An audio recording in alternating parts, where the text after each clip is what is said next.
All right, morning juice. Tito, Jeff Thitoff here with you. Bodie Wells to my right, Bobby Carpenter to my left. Day one in the studio. Off to a rousing start there, Bodie. Good morning. Hey, listen, we promised no technical difficulties, and we'll get rolling here. We'll figure it out. Now. Good morning, Bob. How are you? Good morning, sir. It is good to be in here with you, and as we're adjusting all the levels and everything. It's a fun morning here to get this rolling on June 1. Yes, big show lined up for you today. We will have our first guest in the new studio. Well, as we start the new studio, Bill Bender will join us here at around 6:20. Lots of college football and NFL talk, as always. And by the way, also, great storytelling and witty banter. Bodie, how was your weekend? It was pretty good, guys. How was your weekend, Tito? It was good. Jam-packed with kids' sports, but it was good, though. I think it was gorgeous outside. That was nice. Yes, it was nice. So, Reds beat the Braves yesterday 6-4. They host the Royals tonight at 7:10. Guards fall to the Red Sox 9-4. They're off today before taking on the Yankees coming up on Tuesday. Spurs over the Thunder 111-103 in Game 7. Knicks and Spurs, Wednesday night at 8:30, Game 1. Bob? Party like it's 99. Yes. Are you excited about that matchup, Bob, and do you have a rooting interest? More so than I would be excited about the Oklahoma City Thunder and the Knicks. Probably a little bit. I mean, Wembanyama being in there, I think, is going to be big for the NBA. But, I mean, he literally drug them all the way there. Yeah. Well, it'll be fun. I mean, New York hasn't been in the finals for a quarter of a century, and you got the Spurs who haven't been there in a decade since Tim Duncan was playing. So a lot of fun with that. And Stanley Cup final on Tuesday night. That gets underway at 8 o'clock. Las Vegas at Carolina. The Tortorella's going against the Hurricanes. Also excited about Tortorella maybe getting one there. Memorial Tournament starts on Thursday. Lots going on out there as well, and can't wait for that. But for right now, though, Bob, how about you make me smarter? Time to get smarter. Morning Juice presents Today in History. Here's your professor, Bobby Carpenter. All right, Cart, make me smarter. Here we go. It is June 1st, the 152nd day of the year. 213 days remaining in this 2026. The state's 1792. Kentucky is admitted as the 15th state. The state 1796. Tennessee is admitted as the 16th state. 1812, President James Madison asked Congress to declare war on Great Britain, leading into what would be the War of 1812. 1938, Major League Baseball first wears protective helmets in the batter's box.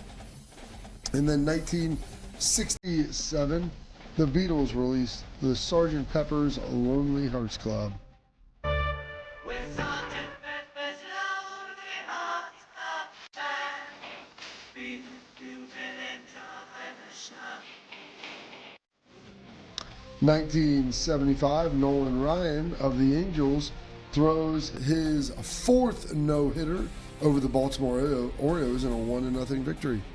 On June 1st, 1975, against the Baltimore Orioles, Nolan Ryan tied the all-time Major League record of 4 no-hitters held by Sandy Koufax. But no-hitter number 4 had him sharing the spotlight with the Dodgers' Sandy Koufax, and Nolan's mission became no-hitter number 5. When I had 4, I was tied with Sandy Koufax, and so once I tied Koufax, I made it a goal of mine to try to throw my 5th no-hitter, or hope to throw my 5th no-hitter. You don't go out trying to throw no-hitters, but I was in hopes that would happen. When Just was that straight from number 4 to number 5. I like that. Yeah. What was that 81 you said? 75. 75. 81's when he threw his 6th then, because in 81 I remember we threw against the Dodgers. It was like one of those NBC games of the week. And the same day, I think Ohio State played Stanford in football, and it was Sleester against Elway. Oh. Well, and they asked him what his favorite no-hitter was. He said the next one. That's outstanding. He was the best, man. Well, didn't he throw one in the night? He threw one in the night. Yeah, I think it was 7th. When was 7th was the last one, yeah, with the Rangers. Yeah. So I think he threw a no-hitter in 3 different decades. Pretty darn impressive stuff by Nolan Ryan. This day, 1978. The Boss releases Darkness on the Edge of Town.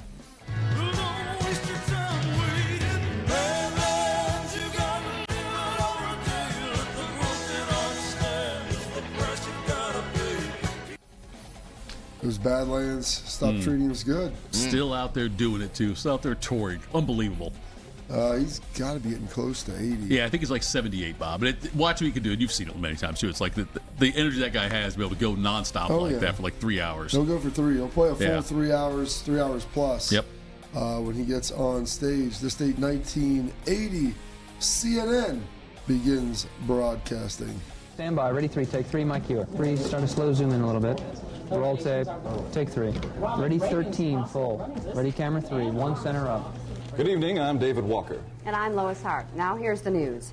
President Carter has arrived in Fort Wayne, Indiana for a brief visit with civil rights leader Vernon Jordan. Jordan is in serious but stable condition now at Parkview Hospital. He is recuperating from the gunshot wound suffered early Thursday morning. Police still have no solid lead on who attempted to murder Jordan. There we go. Getting started with some, just Positive nice stuff. light. Welcome to CNN. Welcome in. Here's the news. Some guy got shot. If it bleeds, it leads, Bodie. If it bleeds, it leads. This date, 1982, Ricky Henderson becomes the fastest to steal 50 bases in a single season. 1985, Sting releases his first solo album. Do you know what it's called, Thitoff? I don't know what it's called. Was that where they had the Set Them Free song on the album, though? I'm not sure. Free, Set Them Free? Yep, you're right on that. The Dream of the Blue Turtles.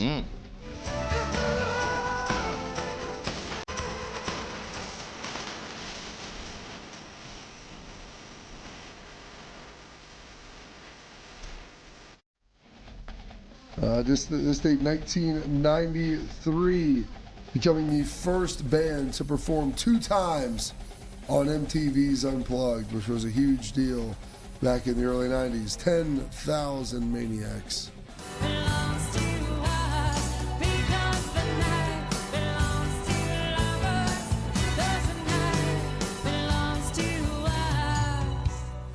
Love her voice. Oh, unbelievable song. Unbelievable. Actually written by Bruce Springsteen as well. Really? Yeah, I think Patti Smythe, I think, recorded it first, not mistaken. That's the only #1 hit he ever wrote. None of his songs were. Well, I guess he didn't. He maybe didn't write no, all he wrote of them his. all, yeah. He wrote them. Okay. I didn't know Dance And he in the never Dark had was any. never- Really? That's the only #1 he ever wrote.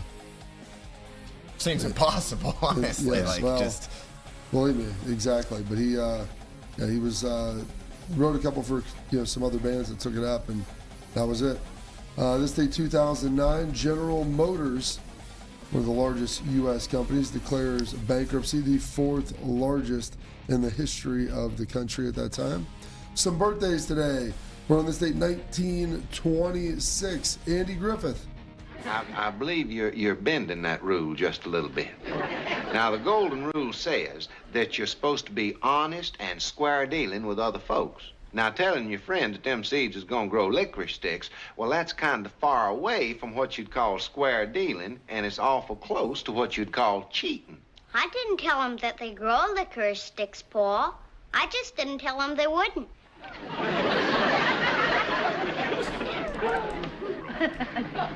Well, I got cheated. Well, now, that still don't make it right. And I know that you wouldn't feel good at cheating your friend. Now, I tell you what, do. Now, you just keep them licorice seeds and forget this whole trade until you got something worthwhile to dicker with. All right. Now, just always remember, honesty is the best policy. That is a classic little bit there. Young Ron Howard there, obviously, and Andy Griffith and Don Knotts first appeared together in No Time for Sergeants, a movie that led to this. And Andy at the beginning was like he really was like a Southern kind of, I don't want to say goofy kind of sheriff, and then he got more serious as time went on and turned into more of like a father kind of figure. But at the very beginning, he was like very backwards. So, Bodie, that's Ron Howard, the director and producer that has made all Transformers, I want to say. And Apollo 13. Apollo 13, he's produced a ton of stuff. Okay, is Ron Howard the same guy who's the voiceover in Arrested Development? I don't know if that's I'm not sure. Right? I don't know if that's him or not. That might be true.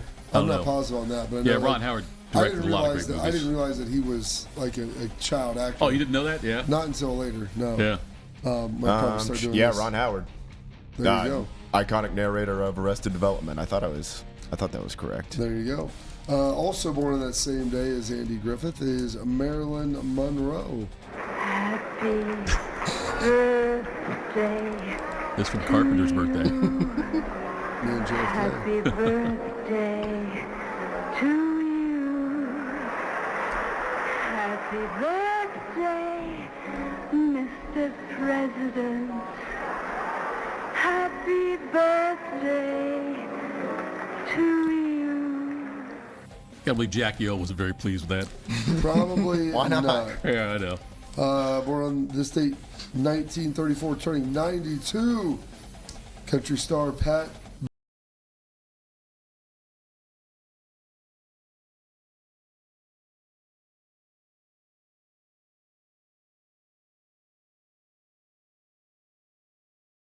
Oh, goodness, and turning 89 today. I'm curious what you picked out of his catalog.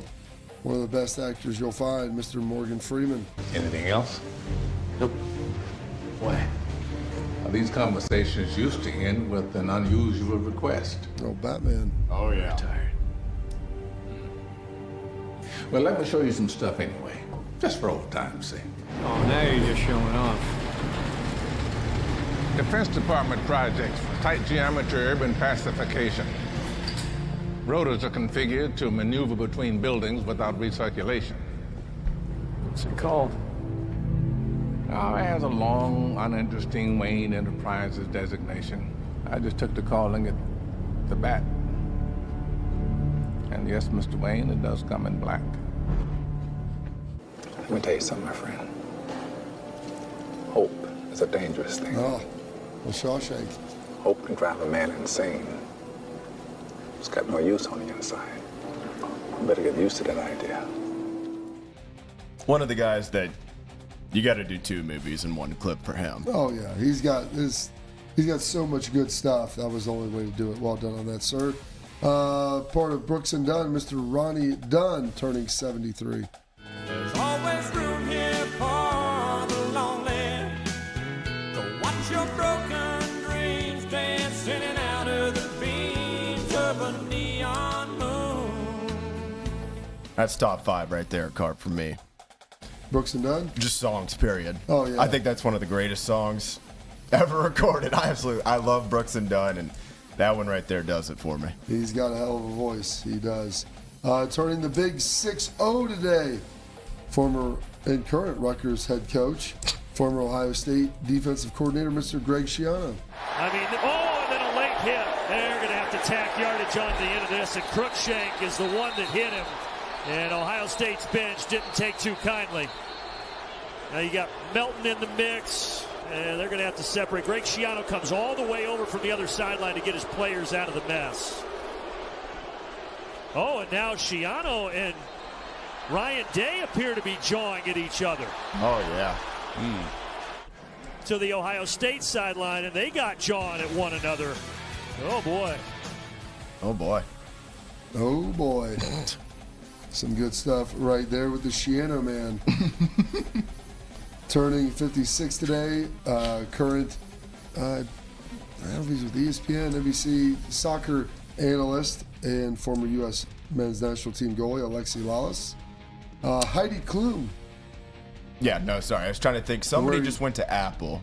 I don't know if it was him. No, I think I'm thinking of Taylor Twellman. Yeah, so I don't know where. Taylor left ESPN and went to Apple? I think so, if I'm not mistaken on that, yeah. Okay. I don't keep up on my soccer announcements. I apologize. That's soccer Bodie for you. That's about all I got. Hey, World Cup starts this month. Starts this week, doesn't it? I watched some of that. Back half of this week, maybe? Yeah, you might be right Senegal on that. yesterday. Senegal, was that a friendly, I guess? Yeah. It's a friendly. They're up 2-0. Yeah. Some throwaway game up in Rochester. And it was 3-2. I believe 4-3 was the final. All right, here we go. I'll have to go look that up. Undefeated. I was watching some goals, some of it there at the pool yesterday. Turning 53 today, Heidi Klum. And turning 52, the singer Alanis Morissette. It's like rain.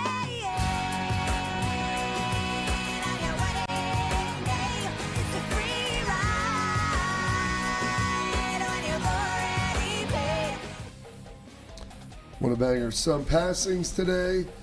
Passing away on this date, 1868, the 15th president, Mr. James Buchanan. Helen Keller passing away in 1968. Allegedly. Didn't see that coming. Allegedly. Listen. I apologize. That was lame. Uncalled for. It's all right. Oh, that was good. It took me a second to get it, but I thought it was funny. Well, you know what? May God rest her soul.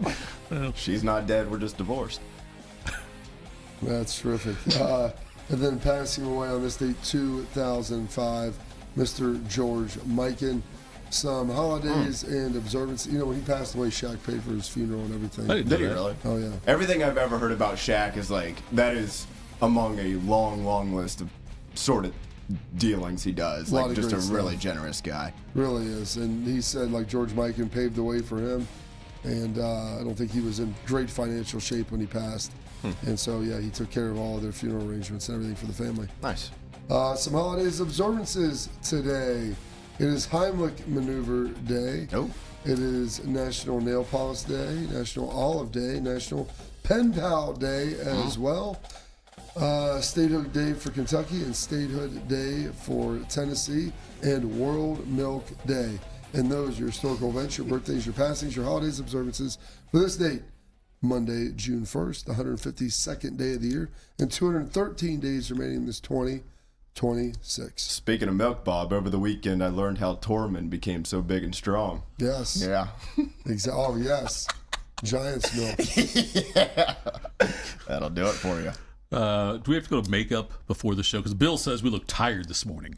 That's good. Are you tired this morning, Bob? I'm always tired. I was going to say, are you tired, buddy? That's tired pretty for much the last 20 years. I don't feel differently. I don't feel more tired today than I did last week, though. I'd like to tell you it's just a Monday through Friday thing, but Right. I got to be honest with you. Saturday, Sunday, normally I'm pretty tired as well. Do you know who turned 96 yesterday, Bob?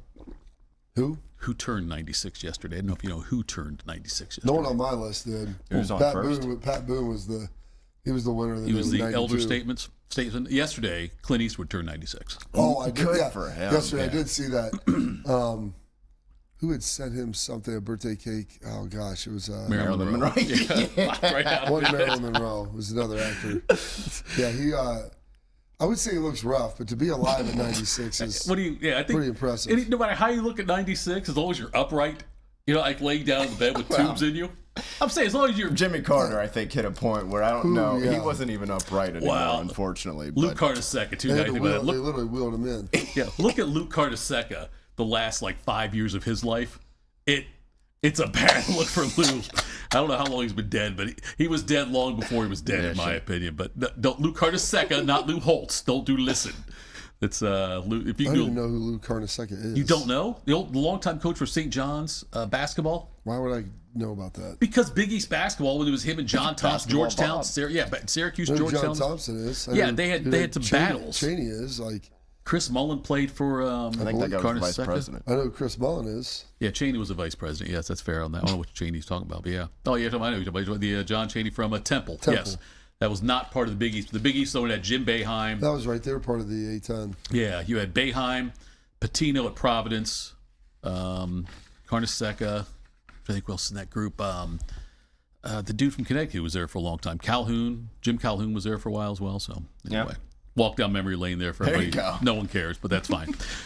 Folks, coming up next. Oh, by the way, nice job as always, General. Coming up next, we'll try not to look tired, and Bill Bender joins us. Sporting News. We'll do that. Morning Juice. At QC Kinetics Columbus, patients find lasting joint pain relief. Regenerative treatments help repair damaged tissue. No surgery, downtime, or steroids. So after I got done playing football, I still like to work out. Go do all of the activities that I love so much. And unfortunately, I started having a little bit of pain in my knee. That's when I went and saw my friends at QC Kinetics. We were able to go in there, get the consultation, get treated, and now my knees, well, they're as good as new. Call QC Kinetics today for your free consultation. Better starts here. What's the best way to make sure you don't miss any of your favorite fan shows? I don't know. Download the Fan app, silly. Ah, damn it, I knew that. App Store, Google Play, or just scream right at your phone. Psst, you can also listen to Buckeye games. Do it now. We have a desire and passion for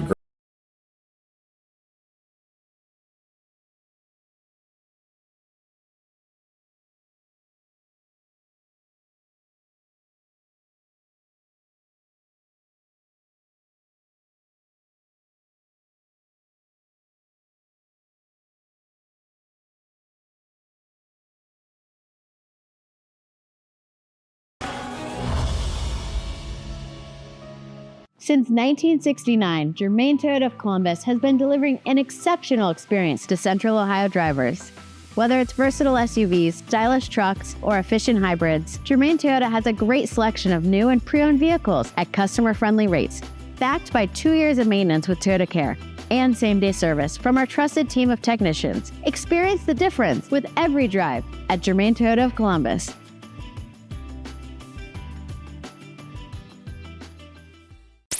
In the old days when people lived to be 40, you only had one option for listening to your favorite show. But now, ooh, baby, radio, podcast, the Fan app, and YouTube, just to name a few, live or on demand. You have no excuses. The Fan. I'm Jeff Hogan. I've been a journalist at 10 TV for more than 20 years. I don't just report about our community, I belong to it. And that's why we care so deeply about getting it right. And when local journalism is done right, it moves. It moves you to act, to speak up, or lend a hand. And yes, it moves your heart through the kind of human storytelling that stays with you wherever you are. And at 10 TV, we're here for all of it. These are the stories that move Central Ohio.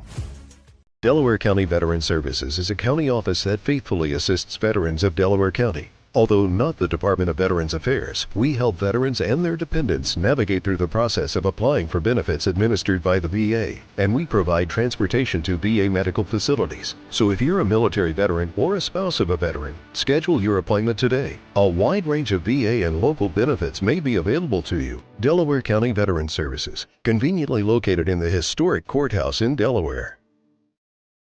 Attack and dominate. You're locked into Morning Juice. Sponsored by Riverside Bank of Dublin. Here's Bobby and Tito. All right, Morning Juice. We're christening the ship. Hitting you over the head with a big old bottle of Bill Bender. Bill from the Sporting News, good morning. Thank you for joining us today. We appreciate that in our new studio. Bill, I can't believe the disrespect you're showing to Julian Sayin. I'm just kidding in that one, but I know Ohio State fans will take it that way. We did your quarterback rankings. You had Julian Sayin at 5. And what is it about the guy, what about the people in front of him? What stood out about the 4 in front of Sayin in your quarterback rankings going into the 2026 season? So we had like a 3-way voting. A couple other people I work with, we joined in.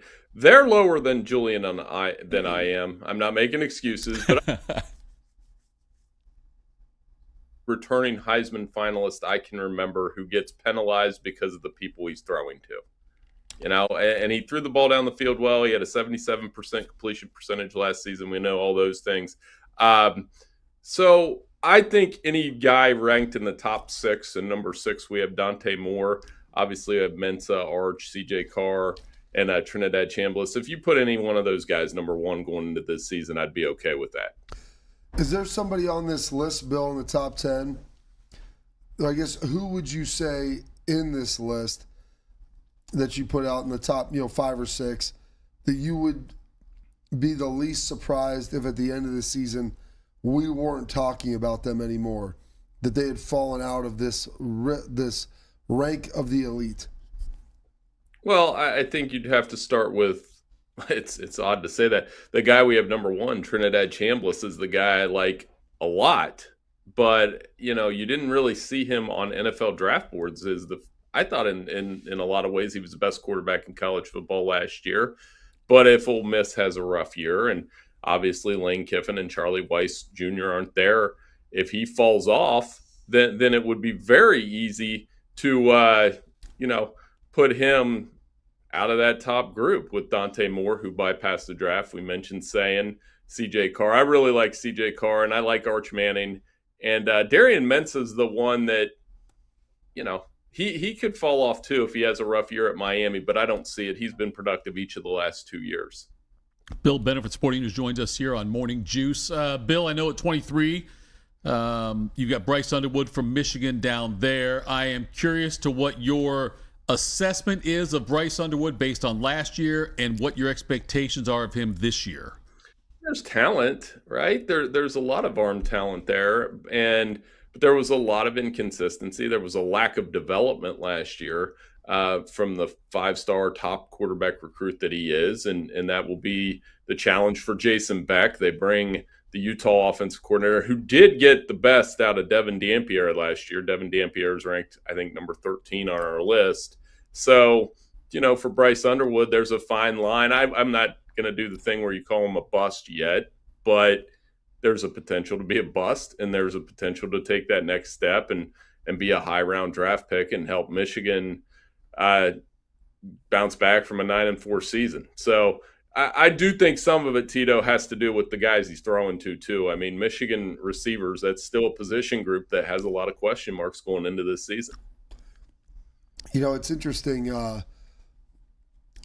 People go around, you start looking and coming out of the spring, and Bryce Underwood was supremely talented, making a ton.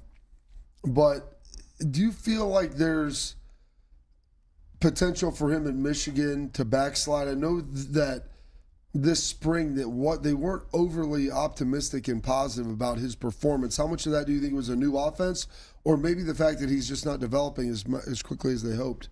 Yeah, I thought development was, like I said, development was an issue last year in some ways. Then you have, C.J. Carr's brother is a backup, and we obviously know the Carr legacy at Michigan with his, grandfather Lloyd being the longtime coach, and apparently he's done a nice job trying to get into that backup role. So there will be pressure there. I think Bryce Underwood in some ways, I don't want to say he reminds me in some ways of Joe Milton. Remember, Joe Milton played at Michigan and then went to Tennessee. Had a decent career at Tennessee, is in the league, but wasn't a first-round pick. And what did we remember about Joe Milton was his arm strength. It was incredible, but there was some blips along the way. And then maybe that's the career path Bryce takes on. Who knows? But he has to do work to get to that point. Joe Milton was started at Tennessee. I don't know that, and had a good season. So we'll see if that development happens against a tough schedule. They're going to play as many as 6 ranked teams.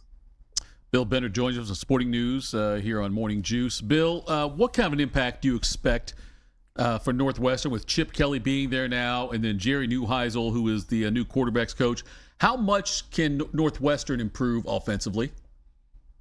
I mean, hopefully a lot. I think obviously they've had a mix and match of transfer quarterbacks the last couple seasons. They have a quarterback competition going into this season with Aiden Childs, the Michigan State transfer. Another guy that, when he transferred to Michigan State 2 years ago, there was a lot of hype around him coming out of Oregon State. So I'm very intrigued to see if Chip and David Braun and that staff with Neuheisel, which is an excellent offensive staff, by the way, can get more out of Aiden Childs, who, it's kind of the same speech we just had about Underwood. There's some talent. He threw too many interceptions. He didn't throw enough touchdowns at Michigan State. Their offense was very pedestrian at times, and I think Aiden Childs has some talent, and we'll see if Chip can bring the most out of it. Who do you think in the Big Ten has the potential to be the next Indiana, Bill? I think Indiana would probably be the answer, but that's cheating. Do you mean like a team that could? I don't know if there's anybody that can do what they did. Maybe not national championship. Maybe not national championship caliber, but someone that has historically not been great, but it kind of can ascend into that playoff caliber realm that we've watched them do. Maybe more 24 than 25. Okay, so this will be a cheat answer, sort of. I think Washington. Would you consider Washington coming out of nowhere to get to the playoff, even though they just played a national title game 3 years ago? They are a little under the radar since joining the Big Ten, and I think they got DeMond Williams, who is one of the top 15 quarterbacks on our list. Had a fantastic year last year, briefly entered the transfer portal, and it's not a Kalen DeBoer Washington team. This is a Jed Fish Washington team. I guess if you want to push beyond that into a second-tier team that could bounce back. I mean, maybe Wisconsin bounces back with Colton Joseph at quarterback. And the other answer is a steady answer. Maybe Iowa pushes through and wins 10 games and gets to the playoff with Kirk Ferentz. But we've been accustomed to seeing them win 8 to 10 games. There'll be a judge ruling today on the case of Brendan Sorsby. Not the case on an injunction of whether they will enforce an injunction that would allow him to be eligible until all the court stuff rolls through with the NCAA and Sorsby officially. Do you expect Sorsby to ever suit up in college football again? No. And I would be surprised if later this afternoon I'm writing something to the effect of NCAA, there's an injunction and Brendan Sorsby can play. Because can you imagine, Tito, the chaos that would come with that? You know, what college kids, it's like giving a free pass for something that you shouldn't do. And you're seeing these stories about how many games were bet on and how the details behind it. It would open up just a can of worms that I don't think the worms would ever stop coming out for college football. So I don't think he will. I'd never say never, because college football never disappoints in that way. But it would be a tremendously bad precedent for college football if Brendan Sorsby plays it down this year. And that's unfortunate, but those are the decisions he made. And maybe it leads to him going to the NFL supplemental draft. We'll see. Yeah, it'll be definitely interesting to track that and see ultimately where he ends up and where he goes. Because it's how much does this impacts your thoughts on the Big 12 of who's going to potentially win it there? Because I think all of us had Texas Tech penciled in as the winner.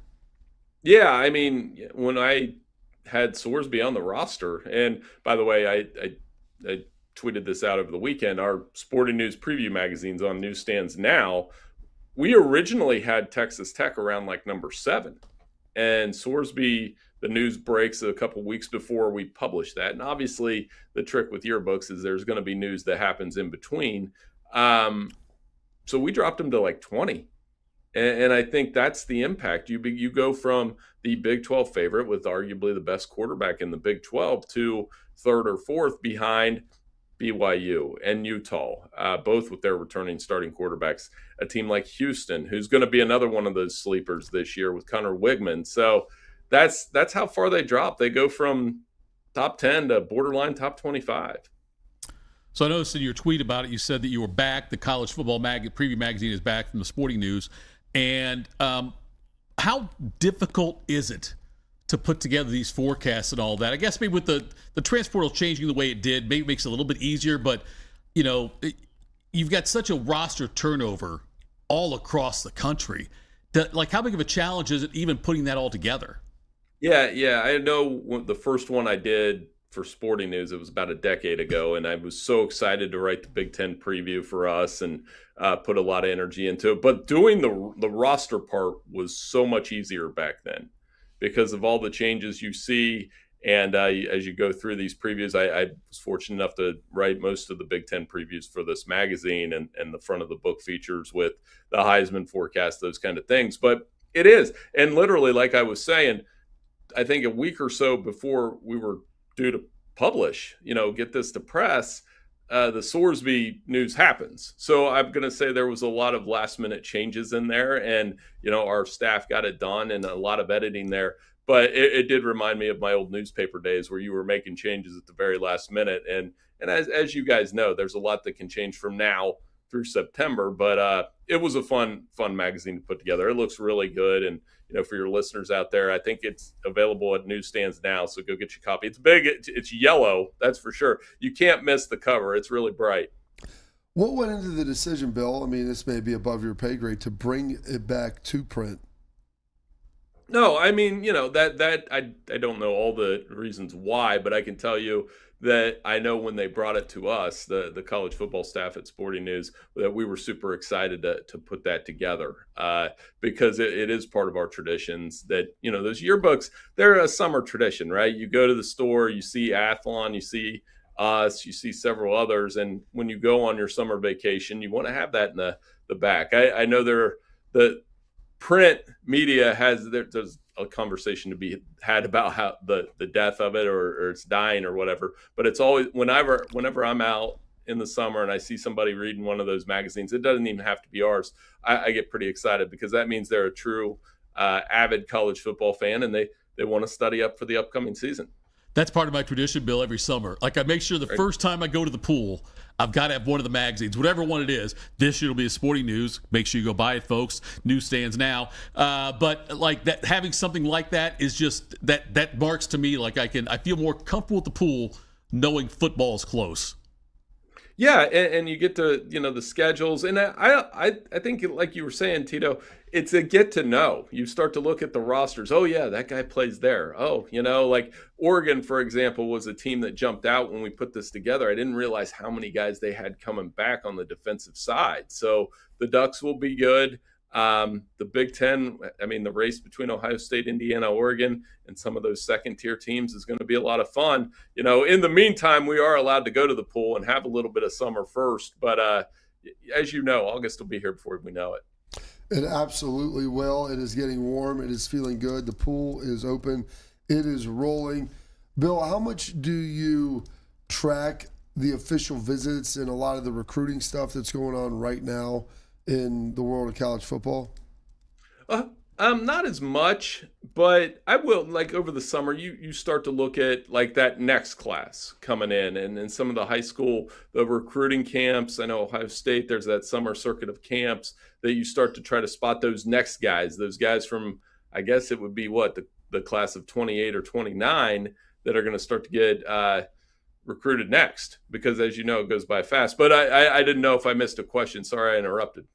Oh, no, that's good. I was just curious because that's kind of, right now in college football, this is the off season, I guess, as we can say. But for coaches, between camps and OVs and everything, and they've changed all this up, one of the big the things they're trying to work on is fixing this calendar. And I've heard a lot of coaches saying, hey, we need to be playing closer to the end of December than the end of the start of February. And with that, so much of the recruiting has now been smashed into June. Right. And obviously they've bumped those up. The conditioning. I was talking to a parent the other day of a football player, and, you're thinking, man, that you forget that the season starts sooner. So they get these camps out of the way sooner on the high school level. So, yeah, I do. And I know, obviously living in Pickerington, you're aware of, some of the higher end recruits that come from here and all around Central Ohio. I probably track that more than anything else, because I'm curious to see which high schools around here have those, 3 and 4 star guys and where they're going. So I'll track that. And then you start to work yourself obviously out to, the position I probably track the most, and this is such an easy answer, is you do look at where those 5 and 4 star quarterbacks are going to go. I mentioned Houston earlier. They got a 5-star last year, Keyshawn Henderson. They're playing behind Connor Wigman, and I'm really intrigued to see how he does, because, you can make the case that's one of the best quarterback rooms in the country. Bill, thanks so much for time. We appreciate it. Go out there and check out the Sporting News College Football Preview Magazine. Bill, and I hope you get some social media backlash from rabid fans that call you an idiot for something you said in there. That means you've really made it and it's taking off. So, but can't wait to check it out. Hey, anytime. And I bet you'll be the first one to do that, right? Once you start reading it. No, thanks so much, guys. Pick it up, and I'll talk to you guys next week. That'll work. That was Bill Better joining us there for the Sporting News. Always appreciate his time. The first guest of the new studio. So nice to have him on there. Go check out that magazine. That's when college football is getting closer and closer, and Sporting News bring it back out. That's good. So coming up next, we'll do some quick hitters. Morning Juice. 10 TV News this morning, and I'm an Ohio girl. I love golf, aerospace, and all things Ohio sports. For nearly 20 years, I've studied the patterns that shape our days, from winter wonders on the south side to dangerous storms along the I-71 corridor. When the weather changes, you'll be the first to know, because you need a forecast that moves as fast as you do.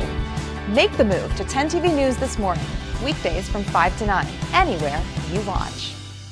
Do you need a bank that truly values local business in this town and the opportunity to work right alongside them as partners? Whether you're a small business or a large operation, Riverside Bank of Dublin has the right tools for the job. Riverside Bank of Dublin has the experience of working right here in Central Ohio. They understand the business climate in our area, and they're going to help you reach your goals. So whether you need an SBA loan to get your business off the ground, a line of credit to keep your business running smoothly, or equipment financing to get your business up to scale, Riverside Bank will tailor a solution that fits your needs.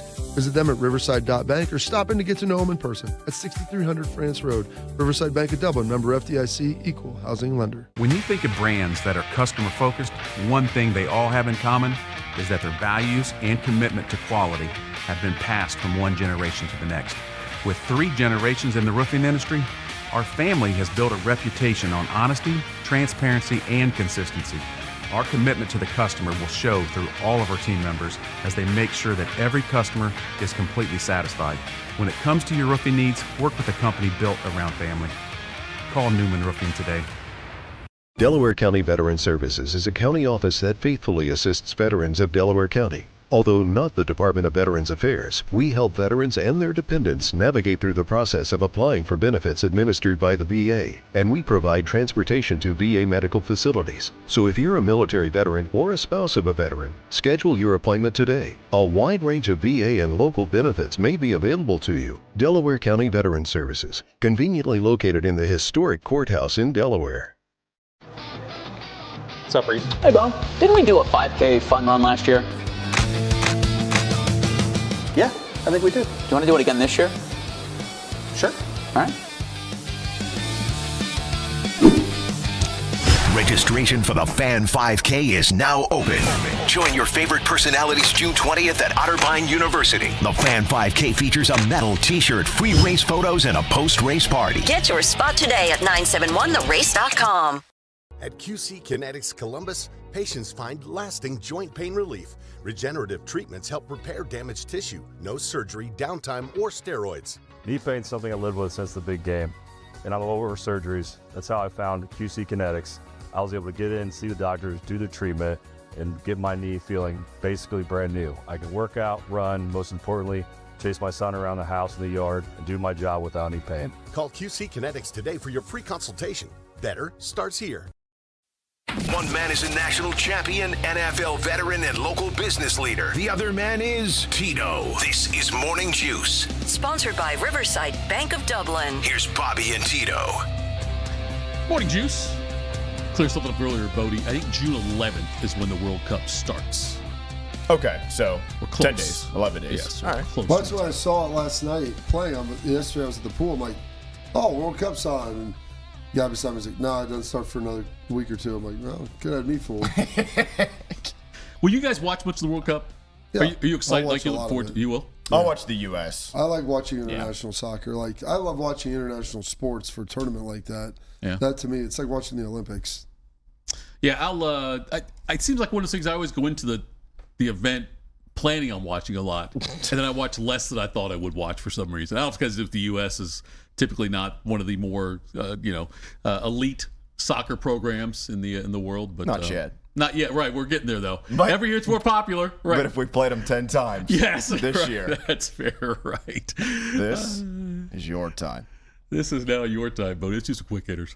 Morning Juice presents Quick Hitters. All right, fellas, happy Monday. Happy studio. Happy first day of June. That doesn't make me feel great if I'm being honest with you, because I love summer, and the fact that the first month of summer's already gone is kind of bumming me out. But nevertheless, You consider May the first month? Yeah, I'd say so. Normally the weather breaks by then. I Normally was it's sitting in a rain at 50 degrees. I don't know if that's really How summer. about May 15th? We've lost the first half month of summer. Yeah, How I'll give about you that. that? I'll give you yeah. that. Normally it's light out, We pretty didn't late. lose it. We got to experience Well, it. that's true, but okay, Bob. Typically, Fair point, I there's a guess. couple of false starts to summer in April and May. Yeah, exactly. We had a couple of Sometimes like that first restarts. drive, you Yeah, go 3 and out. It's like, right. listen, we're gonna punt. Yes. You're gonna get a stop. We're gonna get the ball back and reset things here. All right, guys. With the month of June though comes both the Stanley Cup Final and the NBA Finals. And on Saturday night, Victor Wembanyama's 22 points led a balanced attack and a great Game 7. Saw the Spurs up in the defending champion Thunder in Oklahoma City, 111-103. And for the first time since 2014, San Antonio is heading back to the NBA Finals. Wemby and the Spurs, their young core, man, they met the moment time and time again on Saturday night, especially down the stretch, as Oklahoma City multiple times looked like they were maybe going to come back and pull off the comeback there in the final quarter, but the Spurs just kept meeting the moment. And now it's a rematch of 1999 as the Knicks will meet the Spurs in San Antonio for Game 1 on Wednesday night. Had a few other nuggets here that I saw on social media and whatnot from the weekend and from the game. How about this? The past 6 years, home teams are now 9-12 in Game 7s in the NBA. That's a 43% win rate. Prior to 2020, I guess COVID really ruined home court Game 7s, because prior to that, home teams were 106-29. That's a 78.5 win percent rate there, so dropped by more than half. The average age of the Spurs' top 7 guys from that Game 7 win, just 23 years old. So they're really doing something that we just don't see a lot in the NBA, and that's a young team maybe getting over the hump. Obviously, they got to win 4 of the next 7. Spurs minus 200 to win the series. Wemby at minus 185 for Finals MVP, and then Jalen Brunson plus 220. After that, the next highest guy's like plus 2,000. So it's a major drop off there. So Tito, anything jump out to you in particular from that Game 7 win and then the finals of pre-Y2K? Well, just the fact that Wemby was able to do what he could do and at that age. And I love seeing the emotion afterwards. You know, he was was crying out there, and it's fun to see somebody with that kind of passion and with that much talent combined. You know what I mean? With both youth and passion, and you could tell it meant a lot to him to get to the NBA Finals at this age and this early. People kept thinking the Spurs had another year or two before they were going to be able to break through, but they certainly broke through. The Spurs team is young and it's deep. And when I watched them play, you watch how good Harper is, and you think about, you know, when they had him and Ace Bailey, who was a top 5 pick to the Jazz. And how did Rutgers not make the NCAA tournament? You had talent like that on the team, because Harper is so much fun to watch too. It's just that whole team, man. I'm really looking forward to these finals. I think it's a no as far as a fan goes. If you're a neutral fan like I am, as far as the teams that are left, it's a no-lose situation. If the Knicks win, it's a great story, and the Knicks will go nuts. Knicks fans will go nuts. If the Spurs win, it's also a great story. It's Victor, Bob. What's interesting is this will be, I think, the 8th year with a unique champion. I believe you're correct in that, yeah. There have been no repeats since Golden State. Yeah. And it's ironic, too, that you're talking about how young the Spurs are. Average age, their top player is 23 years old. Same thing was kind of said last year about Oklahoma City.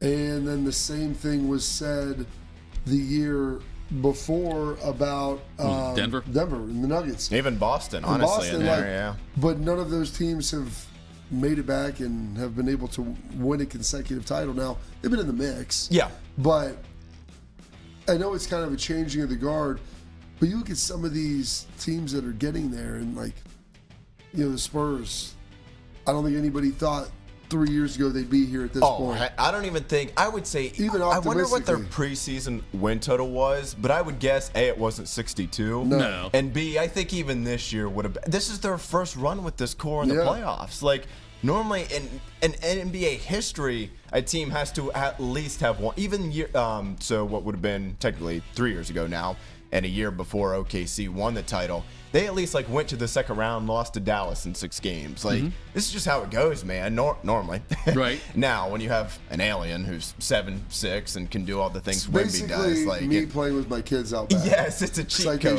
It's like you smack the ball away. Like, okay, Dad, I know you're a foot taller than me. He had that dunk over Chet in the first half where you're just like, Chet that's He took 2 shots, Bob. Yeah. I mean, is his dad still filming from the side, you think? Or is his dad, did he destroy the film? The video evidence? Yeah, that's honestly one of those that, like, it could be so bad you wonder if he can come back from it. Because Chet I know was that's supposed like to a be little like over-exaggeration, but could be. Wemby-esque. Like, they're very similar type of players. Tall, athletic, not the most robust fellows you're going to find. No. But they could move, they can shoot. And, I mean, Wemby made him look like a child. A little child. Yeah. And to build off of your point, Bob, 8 straight years now with a new champ. If I'm not mistaken, too, I believe 8 straight years included in there, no repeat finals teams. Yeah. Everybody that even lost in the finals, or I guess won or lost. Like, you know, obviously OKC's not back in it. Boston won 2 years ago, but they weren't back in it last year. Denver, so on and so forth, Tito. Yeah, the Chet thing is it's puzzling to me to see how much he was just neutralized and invisible in the playoffs. Do you think it's because his name is Chet? That's a good point, Bob. I think that's one of the things. Yeah, you could look at that maybe. Maybe change his first name to James. James Holmgren, maybe you should do that to see if that'll turn things around at all. Think about Victor. James. Yes. If Victor's name. Listen, Victor is, I mean, that's a pretty strong name. If your name's going to be Victor, I feel like you have to be pretty good. Yeah, playoff C is what you call him. Bob, since 1999, when the Spurs won it, when they got Duncan and all that, they've got to be, and no offense to the Patriots, but the best run organization in North American professional sports, right? I mean, yeah. I mean, they had obviously the dip down there. Good call. It's not Browns notwithstanding, exactly. But yeah, you got to put them in that conversation. Yeah. I mean, they draft well. They've prepared well. You know, they've transitioned coaches now because it's not like it was just Pop. Like a part of the organization, but he's not running the day-to-day. Yeah. He's not coaching anymore. And they've done it all in San Antonio. Like, that's the thing. It was supposed to be like the NBA. You look historically, Celtics, Lakers, Pistons had their run. Bulls had their run in the 90s. Warriors kind of more recently. Heat with LeBron, kind of wherever he was bouncing around to. But the last 7-8 years, I mean, the NBA has been crazy flat. And then the Spurs just rising from the ashes once again. Yeah. Trust the process. And that process is no longer available, right? I mean, they drafted Castle, Harper, and Wemby with 3 top 5 picks the last 3 years. And you can't even now do that anymore. Right, So, yeah. you want to talk about, kind of, I don't know what the phrase would be there. Just getting out by the skin of your teeth there. The way they've built their roster is not even available anymore.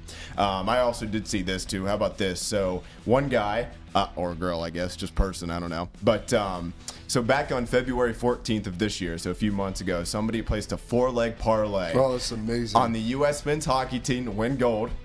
What team do you play for? Yeah, exactly. On Michigan men's basketball to win the national championship, the Knicks to win the Eastern Conference, and the Spurs to win the Western Conference. That $2,500 bet made that person $1.7 million over the weekend. So I'm guessing that person Saturday night, if they ever even went to bed, woke up pretty happy on Sunday morning. I guess they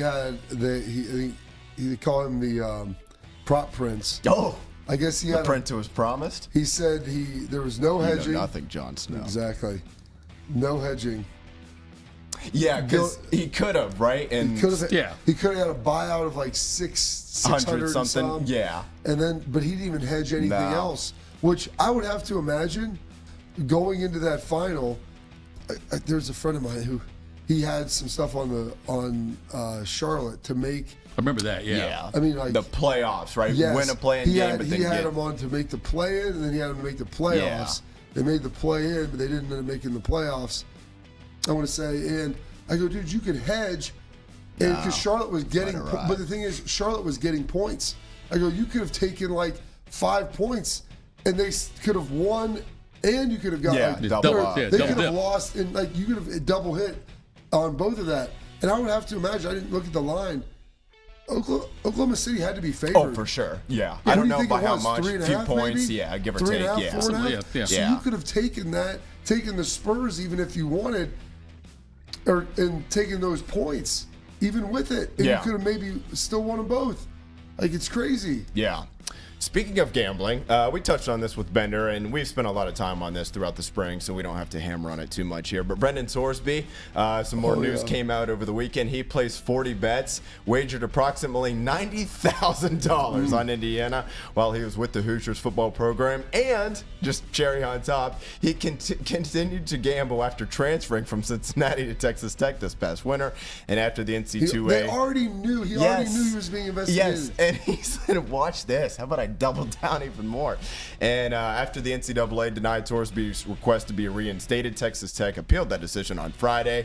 We got an injunction hearing scheduled for today in Lubbock, and the NCAA came out on top of that, and even said it would be forced to become the first major American sports league to allow an athlete who bet on their own games to continue to compete if a district court were to grant the quarterback Sorsby an injunction allowing him to play for Texas Tech this season. So, Carp, I think we've hit on it here, and Bill was emphatic with a no last segment. He's not playing college football ever again. No. I don't know what his NFL future holds, but he's not playing college football ever again. I can't imagine any judge. We can get into eligibility issues and other things and all that stuff, but the fact of that he would be, it's confirmed. This isn't alleged. Yeah. So he gambled on his own team, bet on his own team. Listen, I love my guys. He just wanted to feel more connected. Yeah, I wasn't playing. So that way I felt like I had some skin in the game. They're my boys. His practices mattered. Somebody will take him in the supplemental draft, right? I think I agree with you. I think he will, but he's going to get suspended in the NFL. And people are like, well, it's not really fair. I'm like, listen, the NFL wants no appearance of they want no appearance of impropriety. Other things you can argue, as far as amateur status, which that's not even a thing anymore, but some of the different stuff. Yeah, like the stuff like with Pryor and different things when he got suspended. But we're talking about someone who was betting on the. By the way, if he did what he did in the NFL, he'd be suspended for a year. Oh, yeah. And probably never play again. It could be even a ban for life. But Bob, is there? And maybe there's not. They give him the Donald Sterling, the ban for life. Is there something What's he done? that you could a word they would use that's not suspension regarding Sorsby? Could it be a pro?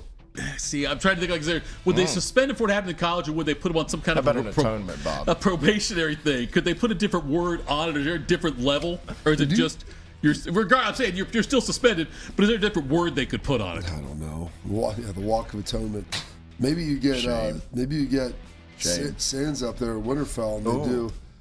Maybe she issues levies the charges. A hard right turn.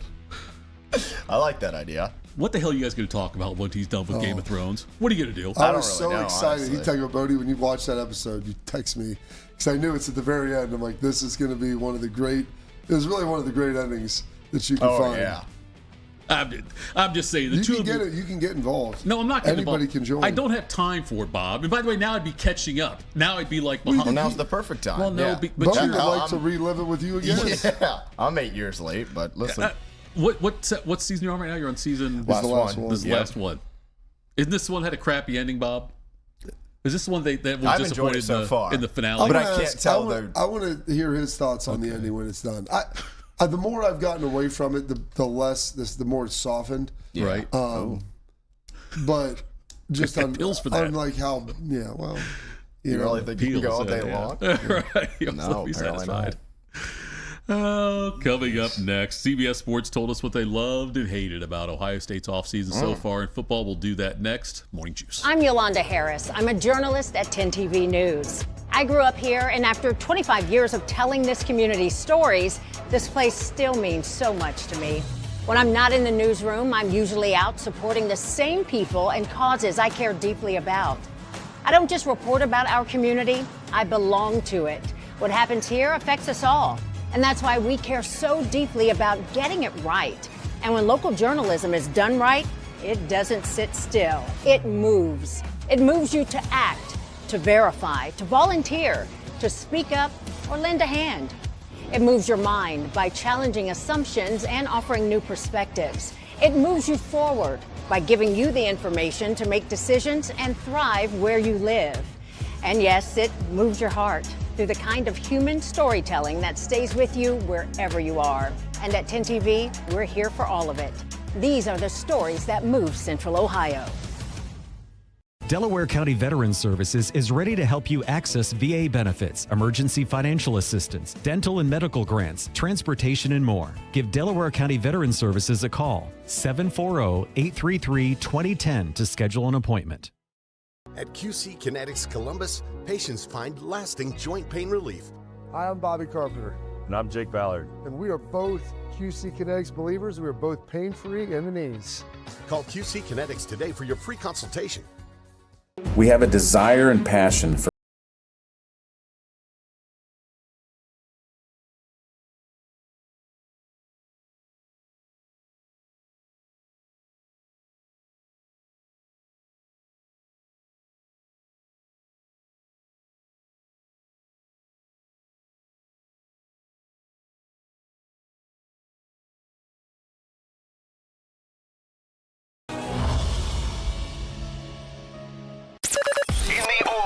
When people live to be 40, you only had one option for listening to your favorite show.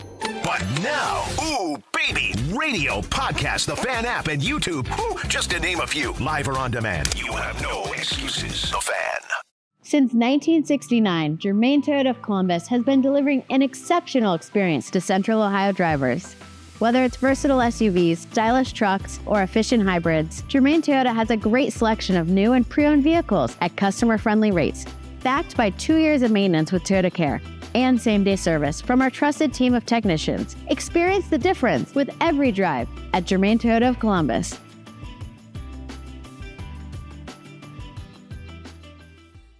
What's the best way to make sure you don't miss any of your favorite Fan shows? Oh no. Download the Fan app, silly. Ah, damn it, I knew that. App Store, Google Play, or just scream right at your phone. Psst, you can also listen to Buckeye games. Do it now. Attack and dominate, YouTubers. You're locked into Morning Juice. All right, Morning Juice. Second hour of the program. Second hour in the new digs. Thanks to all for chiming in. I just put in the chat there, Bob, that their voices are being heard because there's been some questions about the sound. We have people looking into that. Somebody made the smart-ass comment of the sound being brought to you by Alexander Graham Bell. Oh. That was pretty clever. But anyway. I don't get it. I know you don't get it. Okay. He created the telephone. Okay. There's like the sound now sounds kind of all right, archaic, I guess. Like it sounds like we're not sounding the way we should. But thank you for all that. Thank you for all chiming in and said, yeah, we're loving the studio. It looks great. Yes, it's a big improvement on the fact that I do need makeup. I do need to do a better job with my hair in the morning, Bob. I look a bit disheveled. So I will address that. I love that. Well, I think it's like if I... You wear a hat a lot of the time. I usually have a hat on, but I thought maybe it's a special occasion. But anyway. But you don't think it's a special occasion, Bode? I didn't say it wasn't. Okay. You just made me laugh. That's all. Is that intentional? Bob, CBS Sports went through and did things they loved and hate about in the offseason for all the top 25 teams. And at the top of the list, their number one team right now is Ohio State. And they said what they love is that Jeremiah Smith and Chris Henry Jr. lead a ferocious wideout group with the reigning Heisman Trophy finalists throwing them the football. Yeah, Lions? Roar. Hate? Are there lions in Game of Thrones? Oh, yeah, the Lannisters. I knew there was dragons, right? But I know there's lions well, too. I guess there's not actual lion animals, but... The lion has claws. Yeah. Okay. What they hate was the Buckeyes skipped over the offensive line additions despite a top 5 portal class and positive spring reviews were limited. Do you agree with both of those sentiments? That they what? Okay, the love was about the ferocious, the lion receivers we talked about. The hate was Buckeyes skipped over the offensive line additions despite a top 5 portal class and positive spring reviews were limited. You say skipped over means portal. Like they didn't go to the portal. They didn't address it in the portal enough. But they kept all of their guys. And that's the thing, right? Like, none of their guys left. So you could argue and look at, was their offensive line, really it was just the right guard position last year. Yeah. They kept everybody returning. Hell, they had a guy drafted in the 7th round that didn't even play. That's tough to do. Okay.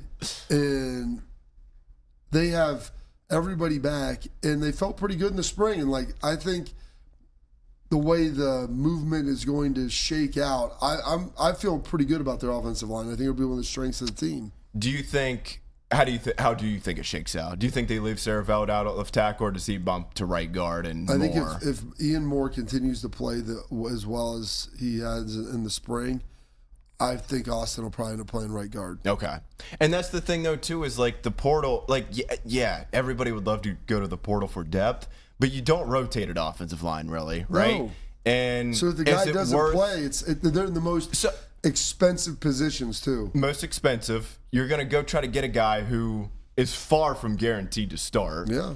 And 3, do you want to go to the portal and get somebody if that means losing Carter Lowe? Yeah, or Van guys. Sickle, Yeah. somebody that you're you know what, this guy's been here, he's still developing, he's been in the program, we know what he's like, he's probably cheaper.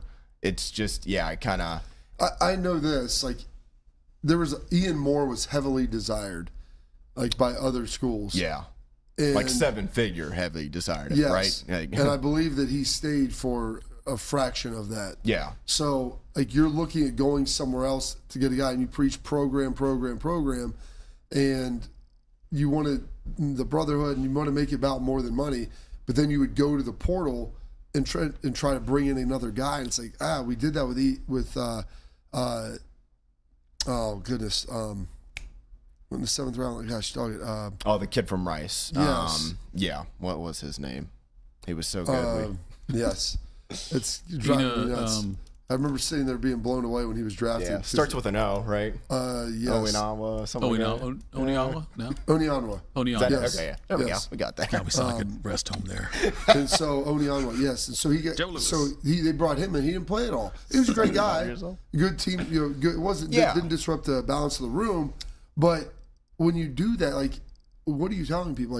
Especially the offensive line. I think the formula for Ohio State is going to be, they're going to bring in guys. If they can get a high-profile guy, one a class maybe, but we're going to bring in really solid Ohio guys, Midwest guys. Boys, even. Some Ohio boys. It's quickly becoming their home. And we're going to develop them over 2 to 3 years because offensive linemen don't play typically till their third year anyway. And if you're playing them before that, either A, they're really good, or B, you're deficient there. Ethan Onionwa is the name. And so, and especially at that position as much as any, right? You, unless it's like the Alabama kid, Seth McLaughlin, who's, I was trying to rattle his name back in my head as well. As right as I said it, came to forefront. That's a guy that's like, yes, he is a all-conference caliber player. He's going to come in here and play for sure. And they were kind of moving off of him in Alabama. Yeah, the people that's when true. they left, that's the thing. He got in the portal, and he had multiple suitors, and I'm sure he wasn't, a bargain buy. Yeah, but he had that game against Michigan in the Rose Bowl where it looked like he couldn't snap the football. They act like he had an issue snapping the football, and people brought it up when he was here, and like maybe it was more the guy he was snapping to than necessarily what he was doing. One of the points about they mentioned in the article was the injuries, and that how in the spring there wasn't always the availability of the offensive linemen. They mentioned that in the article that the defensive front seven for Ohio State looked really good in the spring, but part of that was because they weren't going against the ones a lot of the time as far as the offensive line goes because of the injuries. That was, I think, more the gist of the concern was not necessarily the talent, but more the depth that Ohio State has. So the first 2 weeks they were good, and you show me a team. They're like, man, I feel really good about our first and second offensive line. Like, yeah. If you can find... Especially in this era, right? Like, come on. If you can find 6, ideally 7, but if you can find 7 guys that could play offensive line that you would feel good about, most college coaches would say, I feel good about our line. Yeah. Like, if there's 7 guys you can put in the game that you don't think are liabilities, that's a win. And I think a huge win. And I think Ohio State's probably kind of there, I think they right? got that. Like you go left to right. Let's say Moore slides in. Montgomery, Hinsman, Sareveld. Those guys all three started. Daniel stays at right tackle. That's a lot of starts there. And you have in Gabe a pretty Van Sickle. old group. Yeah. Then you got Van Sickle and Padilla who played some like back half of last year, last few games. Like if they both played, you would not be upset with it. And Padilla, we didn't get to see much in the spring because he had an injury, that he was dealing with. But if Padilla could play right guard, and I don't think anybody would bat their eyes at that. And then you got Carter Lowe, who could probably play either, probably as your swing tackle, right? Yes, and so Carter Lowe is probably the swing tackle. I mean, and that's 8. And he's young, he's athletic, he needs to work and develop and get a little bigger, and there's some things, he has deficiencies right now, but those are all correctable, and they're working and developing throughout. By the way, you have Austin Sareveld, who could probably play right or left tackle if you need to. You just saw him play left last year, and he can play right guard. Yeah. So if there's issues, you have answers. Now you don't want to be sitting there, like a Jenga board, pulling and moving around every single week. But you have answers, and here like Padilla, you want answers. You want the truth. The truth is Padilla can play right. He can play guard or center. So you have your backup center and a guy that could be your starting guard. You look at Sareveld. He can play both tackles. He can play guard. And outside of that, it's like, okay, well, we've got a handful of guys that can fill in their spots. So you have guys that have position flexibility, and you have guys who have played a lot. Hinsman, Montgomery, Sareveld. All of those guys were a part of that national championship run, played integral roles in that down the stretch. One of the things they said they hate about Texas is the treacherous schedule that would keep most elite teams outside of the playoff picture. And Bob, you're very familiar with Ohio State's schedule, so we know the tough games they've got, the big ones they have. And I know schedules can change. Texas is on par with Ohio State. Do you think Texas? Okay, Texas they host Ohio State among their tougher games at Tennessee. The Oklahoma game in the neutral site, obviously, there in Dallas. Ole Miss in Austin. LSU on the road. A&M on the road. Do you think that schedule is tougher, or you think it's on par? You think it's even with Ohio State? Because here's the other thing. We don't know fully what all these teams are going to be yet. Right, Florida State and Clemson previous years, yes. Yeah, a lot of it's speculation of thinking that we know and hoping hoping that those teams are going to be as good as advertised and that's what it's going to be. But the reality is until we get to the season and see how those teams ultimately play, no one really knows for sure.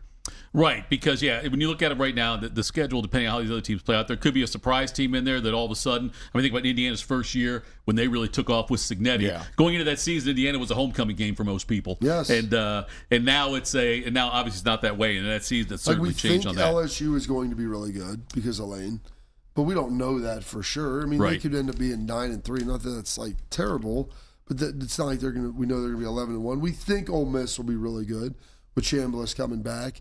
And obviously, Goldsby, like they are, what's their coach? Golding. Yeah. Their head coach, Golding. Like, we think that he'll be able to transition. We'll see what we saw in the playoff. But, like, there's no certainty in that. A&M with Elko should be pretty good again. You feel good about that one. You think Oklahoma is going to be pretty good. But, like, you have Florida in there. You have Mississippi State, like Missouri. Like, what are they? Arkansas. I mean, are they going to be better than 6-6? So, like, they have some stuff. But you look, number one, they're playing the big non-conference game, and Ohio State playing the big non-conference game. So you have a top 5 matchup right there. Yeah. And then you look at their conference. It's like, okay, well, they don't have Bama on there, but you have LSU. Or Georgia. And so those are 2 of the playoff teams from the SEC. Now you do get Ole Miss, you do get A&M, the other 2. You think LSU is going to be a bounce back? Florida should be better. Tennessee made the playoff in 24. They're pretty good. But, like, I don't know that this is any tougher than Ohio State's. If I had to say, I would bet on Indiana and Oregon being better than Ole Miss and A&M, for example. Like, gun to head, if I had to say. But Texas you could easily wake up week of Thanksgiving and be like, oh my goodness, they went 10-2 with that. And they'd be a lock for the playoff. Like, I look at teams, Ohio State, playoff caliber team. Oklahoma, playoff team last year. Yeah. Ole Miss, playoff team last year. Like, LSU probably should be a playoff team. A&M, playoff team last year. Tennessee should be in the conversation in November for a playoff team. What did Tennessee do last year? I know they didn't. Probably 8-4, 9-3. I was going to say I knew they weren't. They had a shot, like in the like month down of the stretch, in the month of November, they were in the conversation. Like the last week of the season, they weren't playing their way in. Yeah. But like entering November, they were in that talk. They were 6-2 entering November. They lost a home game by 1 score to OU. They beat New Mexico State 42-9. Won at Florida, which not easy for some schools. Yeah. And then they got whipped by Vanderbilt in that last game. So they were 8-4 there. So it's not like they had a huge drop off after making the playoffs. Yeah, and they would have probably taken Vanderbilt's spot in the rankings, probably somewhere around 15, 14, like right there on the fringe, hanging out with Notre Dame. Oh, yeah. We could just have them, Texas, us, BYU, just have a big old party. Chaz Coleman, an Ohio boy, who went to Penn State, and then after his first season, his freshman year, his past year, he transferred to Tennessee. He was interested in Ohio State. I think Ohio State, Bob, fair to say, had interest in Chaz Coleman as well. I don't know how strong their interest was, but he came on a visit here. He walked through I watched him walk through the weight room. I think that they wanted him. The question always is you might want a Ferrari, but do you want to pay for it? Yeah, because they say people in hell want ice water, Bob. All indications are that he wanted more money and went to Tennessee to get said money. And now, according to some reports, he has been dismissed from the team in Tennessee. This is a former Vol assistant coach who put this out there, but there's other media outlets picking up on it. I don't think Tennessee's made an official announcement on it yet. But this was Doug Matthews. He was talking to on 104.5 The Zone's Big Orange on Sunday, and he said Chaz Coleman, a young man who came in and out of the transfer portal from Penn State, talented player, but young and inexperienced. But he really was being counted on probably to be a starter as edge rusher, I would think. He's no longer with the program. I think it's pretty mutual, but he was dismissed this past week after I think about as good an effort as Coach Heupel and this staff could have made to keep him there. He had vertigo, is one of the reasons why he wasn't practicing. Well, yeah, I heard vertigo, and then I also heard just he was homesick and didn't want to be there. General sadness. Yes, just general. That's it, Bob. I think it said unavailable, and then in parentheses sadness. It didn't work out. Those things happen. It seems like Ohio State and Ryan Day. I hate saying dodged a bullet, but it sounds like they made the right decision to not. Oh, here's the thing: you put a value on players of what they are, of what you need, the position they are, and how good they are, and then you hold to that. Like you hold to what your process is. And people were mad that they didn't get him. Oh, Tennessee got him. This was the Ohio guy who wanted to come back. Well, did he? You know, he's an Ohio boy, Brody. Yeah.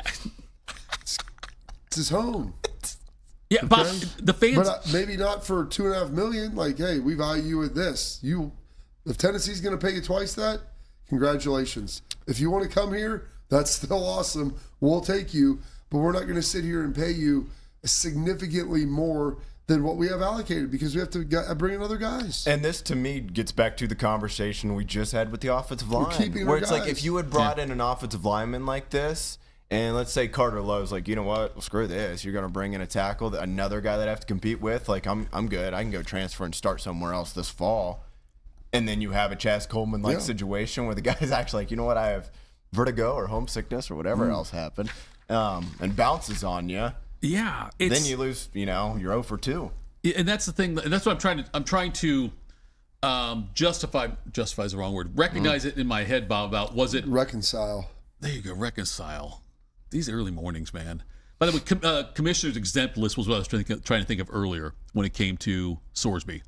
Something that's not suspension but is suspension. Anyway, I think Bill Evans brought that in the chat. What I was trying to get at though was, did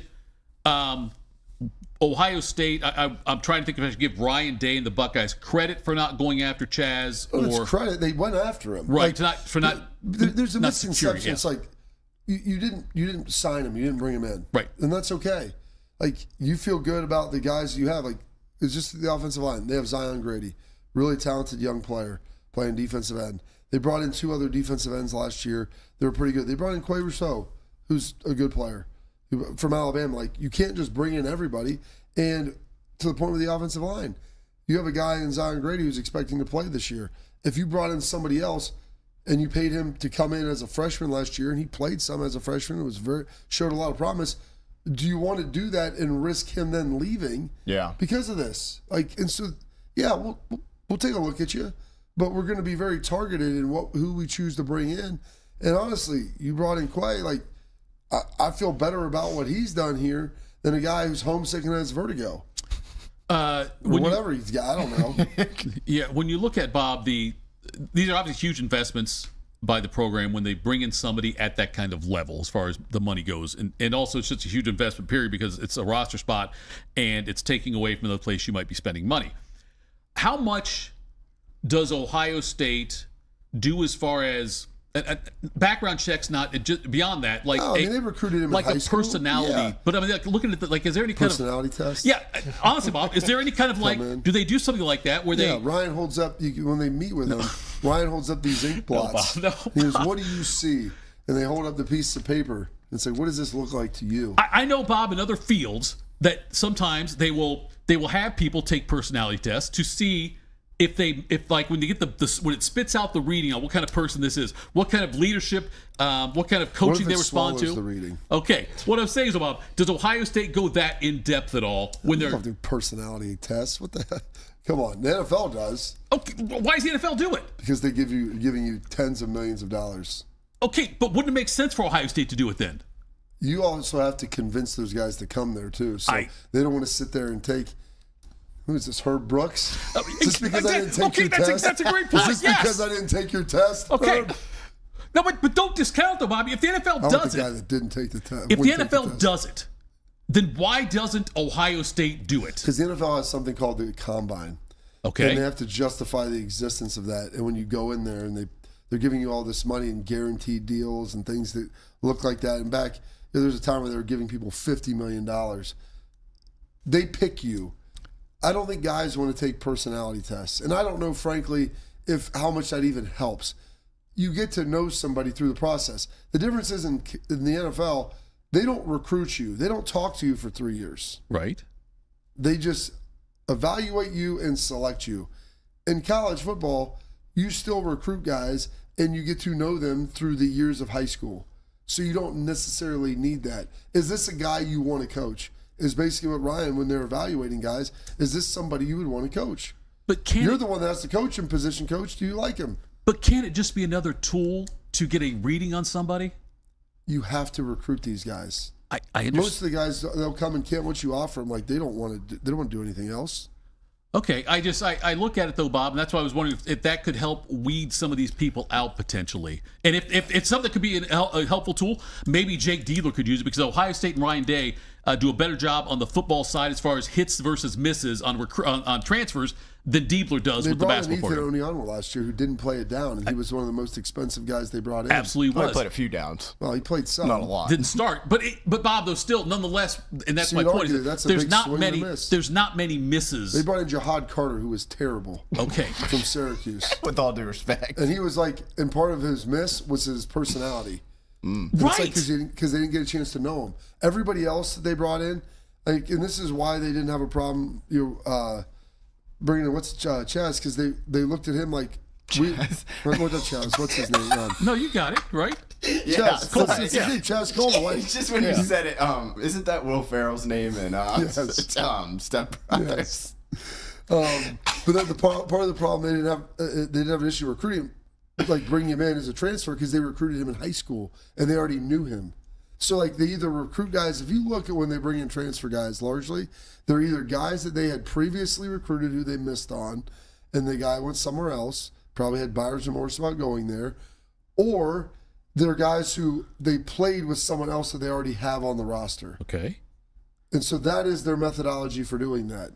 There are plenty of industries where the hiring individual, the person making an HR rep now, making the decision. I did do HR, yeah. Toby. So anyway, where they would say, the way that you are, Thitoff? these are the qualities we think this person needs to have. Yes. To succeed, as far as to succeed in our culture, these qualities. Now, it's not the end-all, be-all. It's not the reason why they'd say yes or no, but it's something you get a read on somebody on where their strengths and weaknesses and the way they think things through So is. so they do that. Yes. And they bring people in for an interview. Right. Maybe have 2 or 3 interviews, right? Maybe, yeah. What do you think those last? Maybe an hour, 2 hours? Probably, yeah. Okay. And you do a background check and all stuff, yes. As I have outlined before, when you're recruiting somebody, the coaches have talked to them for years. Okay. That is the assessment. The reason companies have to do that is because you come in and talk to them for an hour 3 times, and they have to figure out, is this somebody that I want to be here? Oh, okay, then how does... Go ahead. No, I didn't mean to interrupt you. Go ahead. No, continue. Okay, then how do they miss? Because people can be wrong. It's hard. There's people that can cloak things. Okay. We thought this guy was A. It turned out he's not. Or maybe they get there, nobody's 100%. No doubt. Nobody's 100%. But why do people get divorced? Still death do us part. Why? You're right. People date for years. Absolutely they get engaged, they get married, they get divorced in a year. Absolutely. Like, how did they not figure that? People make mistakes. Sometimes they misevaluate. There's people that can cloak things. They do a good job of concealing their true intentions. Maybe they get there and they get lazy. Could be, right. I'm just saying, Bob, it surprised me there's not that level on this. That's all. And I'm not saying you're wrong. I'm just saying that I'm surprised me that they don't that's a tool that could be used somewhere in the process. I mean, Tress used to make you guys write things after every season, right? Or was it before? You guys had what was the stuff that Tress gave you about your goals every year and things like that? Sheets and stuff. Right, those kinds of things. Yeah. Why did Tress have you do that? Personal development. Okay, but also just personal development on that, and then I didn't turn in a goal sheet on my recruiting visit, though. Okay, all right. What do you do next year, Bob? I want to see that kid in the net who wouldn't take the test. Surprised it took you that take long. your stinking test, Herb. Is that what you want? Takes me a minute to sometimes find the sound, and then when I pull up, I got to tell you, Tito, I don't know how you used Zeta to go for the last year, because in my hour and 23 minutes of using it, it is not as strong as regular Zeta. I'm sure it's not. Not even close. No, I had so many styles I would have played. Because to get the library, to pull that clip into my hotkey route, and then go back, then it resets it to Beamer, because in the Zeta is Beam still on boarding alphabetical thing, it goes BE before BO, as in Beamer before Bodie, and so it takes a minute to get to it, but we got there. Very good. Well, that's why you're the best, Bodie. Do you need a bank that truly values local business in this town, the opportunity to work alongside of its partners? Whether you're a small business or a large operation, Riverside Bank of Dublin has the right tools for the job. Riverside Bank of Dublin has the experience of working right here in Central Ohio. They understand the business climate in our area. They're going to help you reach your goals. So whether it's an SBA loan to get your business off the ground, a line of credit to keep your business running smoothly, or equipment financing to get your business up-to-scale Riverside Bank will tailor a solution that fits your needs. Visit them at riverside.bank or stop in to get to know them in person at 6300 France Road. Riverside Bank in Dublin, member FDIC, equal housing lender. He was a Pro Bowler. He also got paid. We'll talk about that next. Morning Juice. I'm Yolanda Harris. I'm a journalist at 10 TV News. I grew up here, and after 25 years of telling this community's stories, this place still means so much to me. When I'm not in the newsroom, I'm usually out supporting the same people and causes I care deeply about. I don't just report about our community, I belong to it. What happens here affects us all, and that's why we care so deeply about getting it right. And when local journalism is done right, it doesn't sit still. It moves. It moves you to act, to verify, to volunteer, to speak up, or lend a hand. It moves your mind by challenging assumptions and offering new perspectives. It moves you forward by giving you the information to make decisions and thrive where you live. And yes, it moves your heart through the kind of human storytelling that stays with you wherever you are. And at 10 TV, we're here for all of it. These are the stories that move Central Ohio. Delaware County Veterans Services is ready to help you access VA benefits, emergency financial assistance, dental and medical grants, transportation, and more. Give Delaware County Veterans Services a call, 740-833-2010 to schedule an appointment. At QC Kinetics Columbus, patients find lasting joint pain relief. Hi, I'm Bobby Carpenter. And I'm Jake Ballard. And we are both QC Kinetics believers. We are both pain-free in the knees. Call QC Kinetics today for your free consultation. We have a desire and passion for great customer service. Every detail is important to us.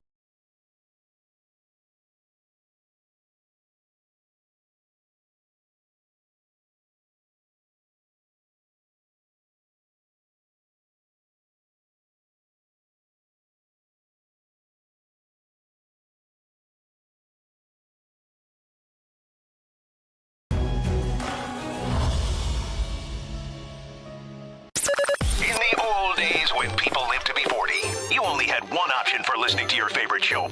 But now, Ooh Baby Radio Podcast, the Fan app, and YouTube, just to name a few, live or on demand. You have no excuses. The Fan. Since 1969, Germain Toyota of Columbus has been delivering an exceptional experience to Central Ohio drivers. Whether it's versatile SUVs, stylish trucks, or efficient hybrids, Germain Toyota has a great selection of new and pre-owned vehicles at customer-friendly rates, backed by 2 years of maintenance with Toyota Care and same-day service from our trusted team of technicians. Experience the difference with every drive at Germain Toyota of Columbus.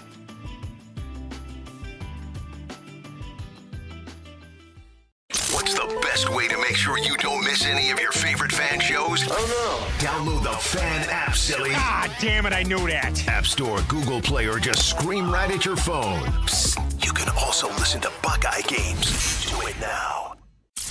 Tito has had 2 wives. They've both been named Heather. If you know someone named Heather, please warn her. This is Morning Juice. All right, Morning Juice, Tito Bobby Bodie, or Bobby Tito Bodie, as we should go around the room like that. Did you give either of the Heathers a personality test? No. I do have there's a very long-time friend of mine who his company does that. And in different industries will reach out to him, and as part of the hiring process, they will sit down and they will do it like he'll ask my buddy, his name's Jess. Jess will ask them, like, what kind of person are you looking for? What are the qualities that you're looking for in this person? And then they will administer it to people they interview and get the results back to try to find out some of the things if this person will match up well with the company's culture and the company's to be successful in the company. And they pay a pretty penny to do it. Yeah. To find out, like to see what this person. I would ask your friend how accurate he thinks it is as well. I'd love to do that. Well, we get him on the show if you want to, Bob. Well, I'm just curious. I would like to. I would love to hear his or hers. His like hit rate. Because they charge a ton for it, and I'm guessing they're probably still not that good. I feel like we need one here. We could do it. Well, we could all fill it out. We could, I mean at the station. Well, wait. I don't know. Do you want to know the answers to all those questions? We're trying to find the best of the best. You guys have ruined the word listen for me, by the way, because even when you just said listen normally, I still hear you guys doing Holtz. The late Lou Holtz. Bob, Shedeur Sanders was a Pro Bowler last year. And now he's going to be the backup quarterback for Cleveland. How big of a smack in the face is that? You're a Pro Bowler. You can't even start for the Browns now. Anyway, he made a record-breaking $17.7 million last season in group licensing income. That's according to the NFL PA's annual report. The previous record, and by the way, this is about like through jersey sales, trading cards, license agreements, and whatnot. And the previous record was $9.5 million by Tom Brady in one season. Shedeur was 17.7. Nice, good for him. That's a huge number, Bob, and that's a big jump to think you're almost twice as much. The Browns have a very passionate fan base. I don't know if you knew that. I'm aware. And they've been a little quarterback starved. I'm aware, and I think they still are. I think they're thirsty is what you would say, Bodie. Like thirsty girls. Lamborghini Mercy? Were these numbers around? Like they said, Brady had the record. Is that something they've calculated and released for years, do you know of, or not? Is that something fairly recent? They have to calculate every year because they pay the guys.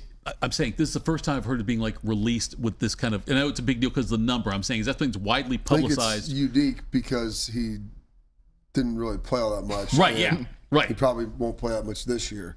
So I think that's where that goes, and that's why that number and it's for the Browns, so it's more. It's obviously closer to home. It's more local for you. I just don't remember discussing any of our shows in the last 10 years.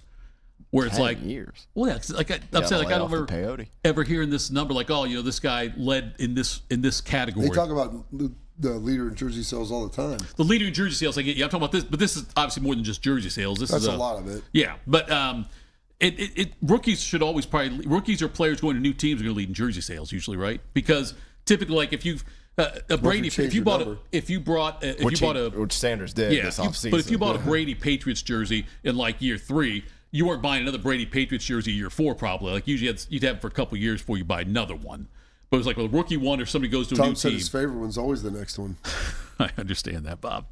But anyway, 17. I had a great Romo jersey I used to wear all the time. Love that thing. How many did you have? Just one. Just the one. See, it was the navy blue $180 with the white shoulder pads. Yeah. The blue star on it, the throwback. Oh, I wore it so much a girl in my class started calling me Bodie Romo, which I didn't hate. That's so amazing. That is so good. So good. Matthew Stafford spoke on the Pat McAfee show last week about the whole thing with Ty Simpson. And Stafford had said that, there's the narrative was that, the Rams or Stafford maybe, and certainly McVay weren't that happy about the pick of Ty Simpson, but and Stafford said, it's I'm in there with him in the meeting room on the practice field trying to share as much knowledge as I can. He said, listen, I was a big fan of Ty when he was playing at Alabama. I sent him a text after he got drafted and said, really enjoyed watching you play.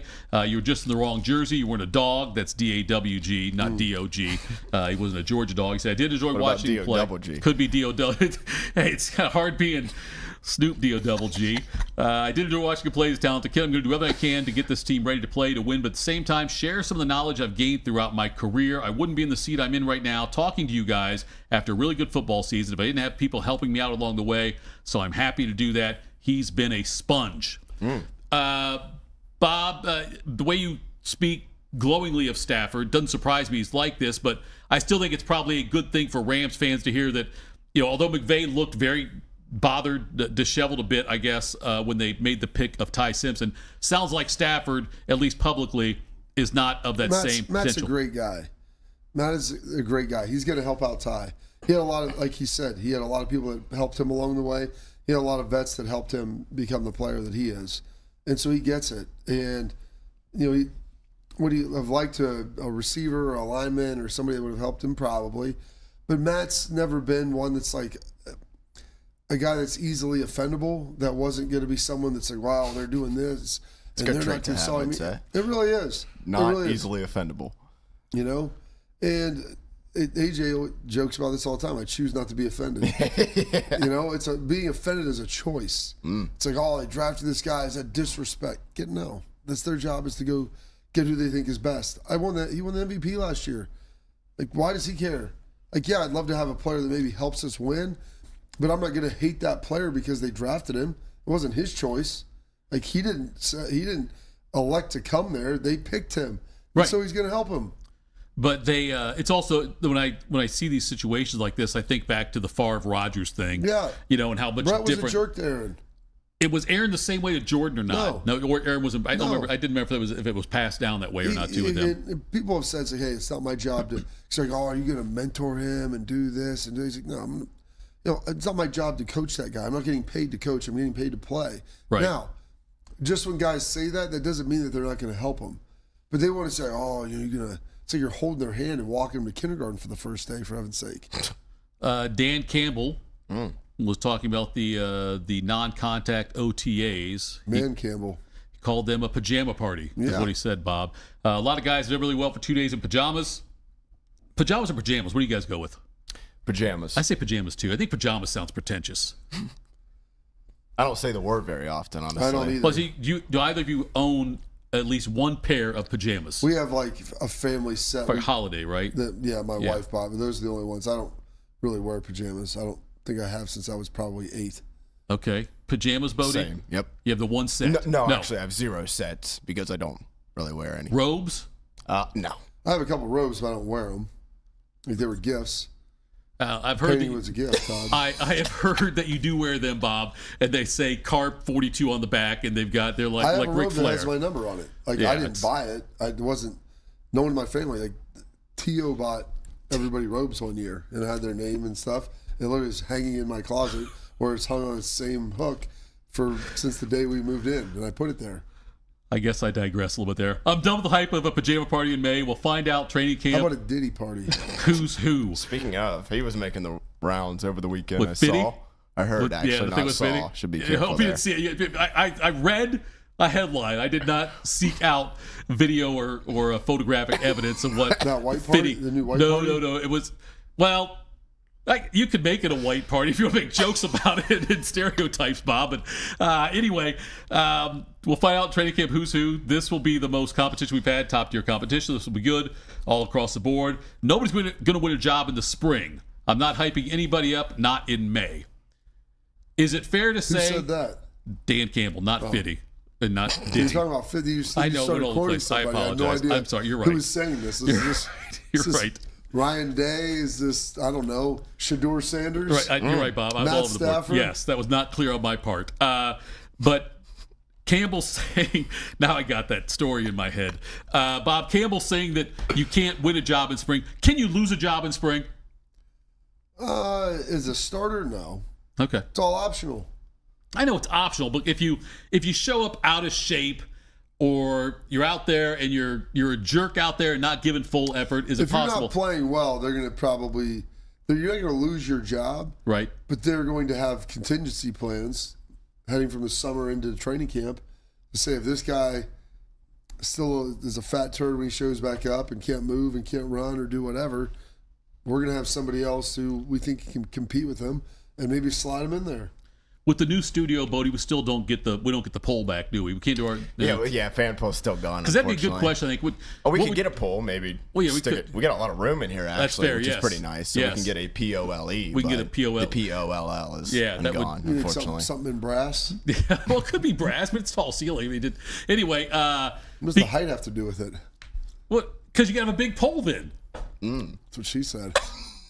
Because what would you rather be, Fitty's ex? Or Diddy's current? That's all right. We can look it up during the break. Coming up next, we'll wrap things up. NFL, we'll talk about the 18-game schedule. I'll tell you who's got us juiced. Morning Juice.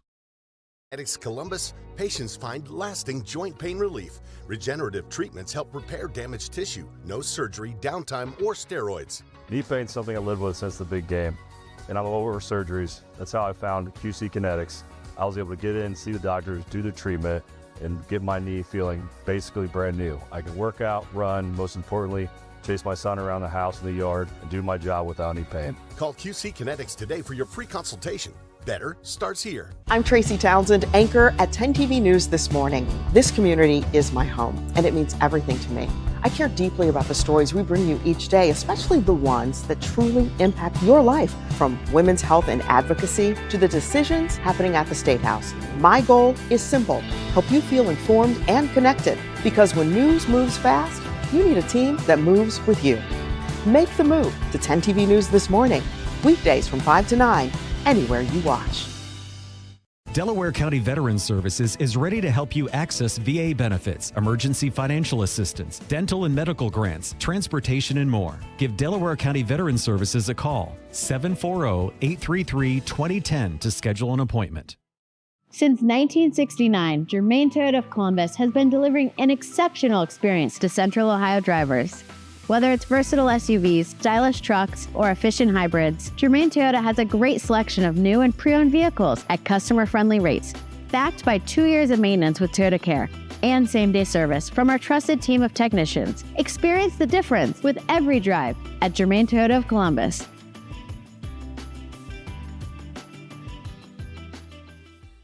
What's the best way to make sure you don't miss any of your favorite fan shows? Oh no. Download the Fan app, silly. Ah, damn it, I knew that. App Store, Google Play, or just scream right at your phone. Psst, you can also listen to Buckeye games. Do it now.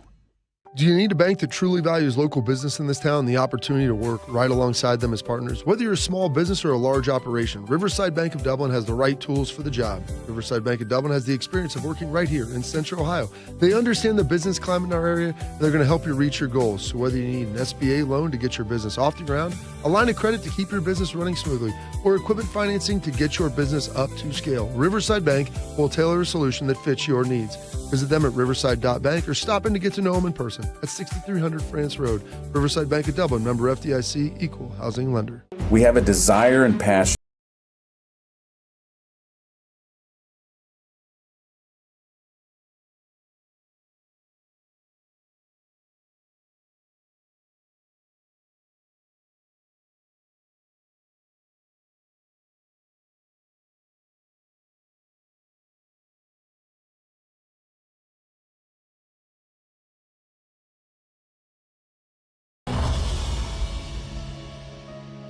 We build a brand new studio just for Bobby, and Tito has already ruined it just by being here. I'm pregnant. This is Morning Juice. All right, Morning Juice, final segment of the program.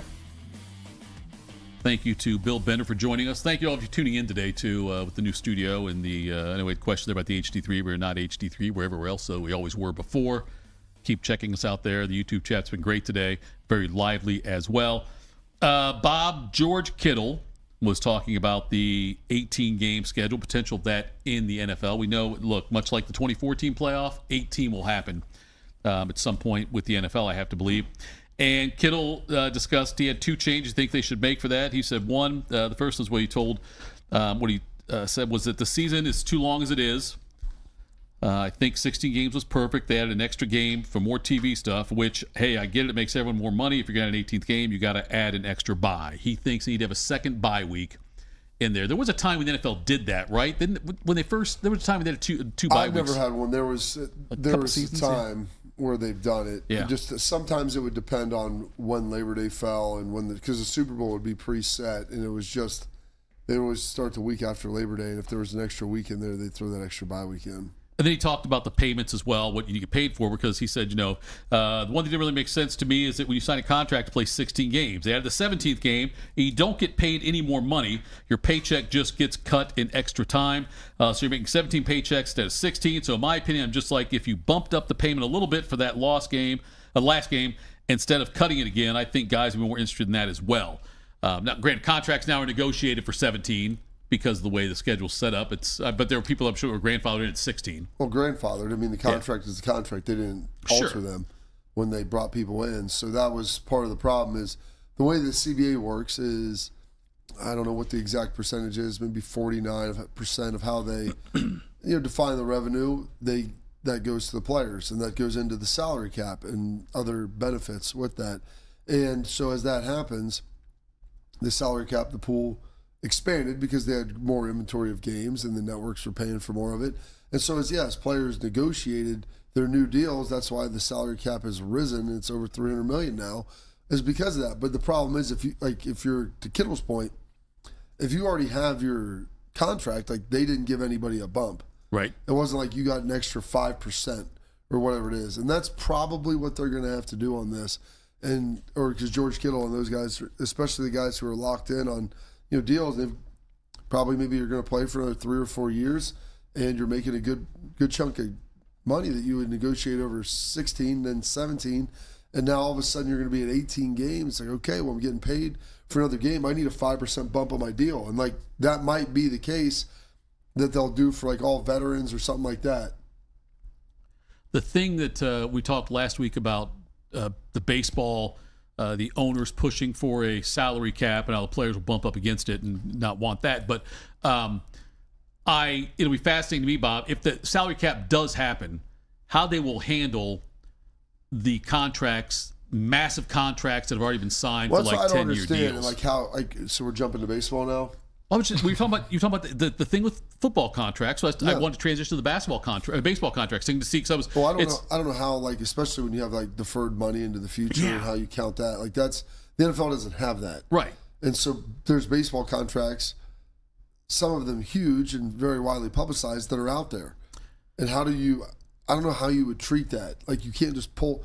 I guess you could pay it later, but you would take it on the cap hit now, maybe? I'm not sure. That's the thing. It's like when you got somebody, if you tell the Dodgers spend whatever you want, it doesn't matter for all these years, and the Dodgers have those massive contracts, or the Mets or whatever, they have the massive contracts they sign these guys to, Bichette for his 10-year deal, whatever, Juan Soto to his deal, and then all of a sudden, if you do end up agreeing to a cap, and now it's like 4 or 5 years in some of these deals, how they would handle counting them against the cap. That's the part that's fascinating to me. They would have to grandfather stuff in. There'd be things that probably wouldn't work for probably the first 4 or 5 years that wouldn't be truly fair or symmetrical across the league.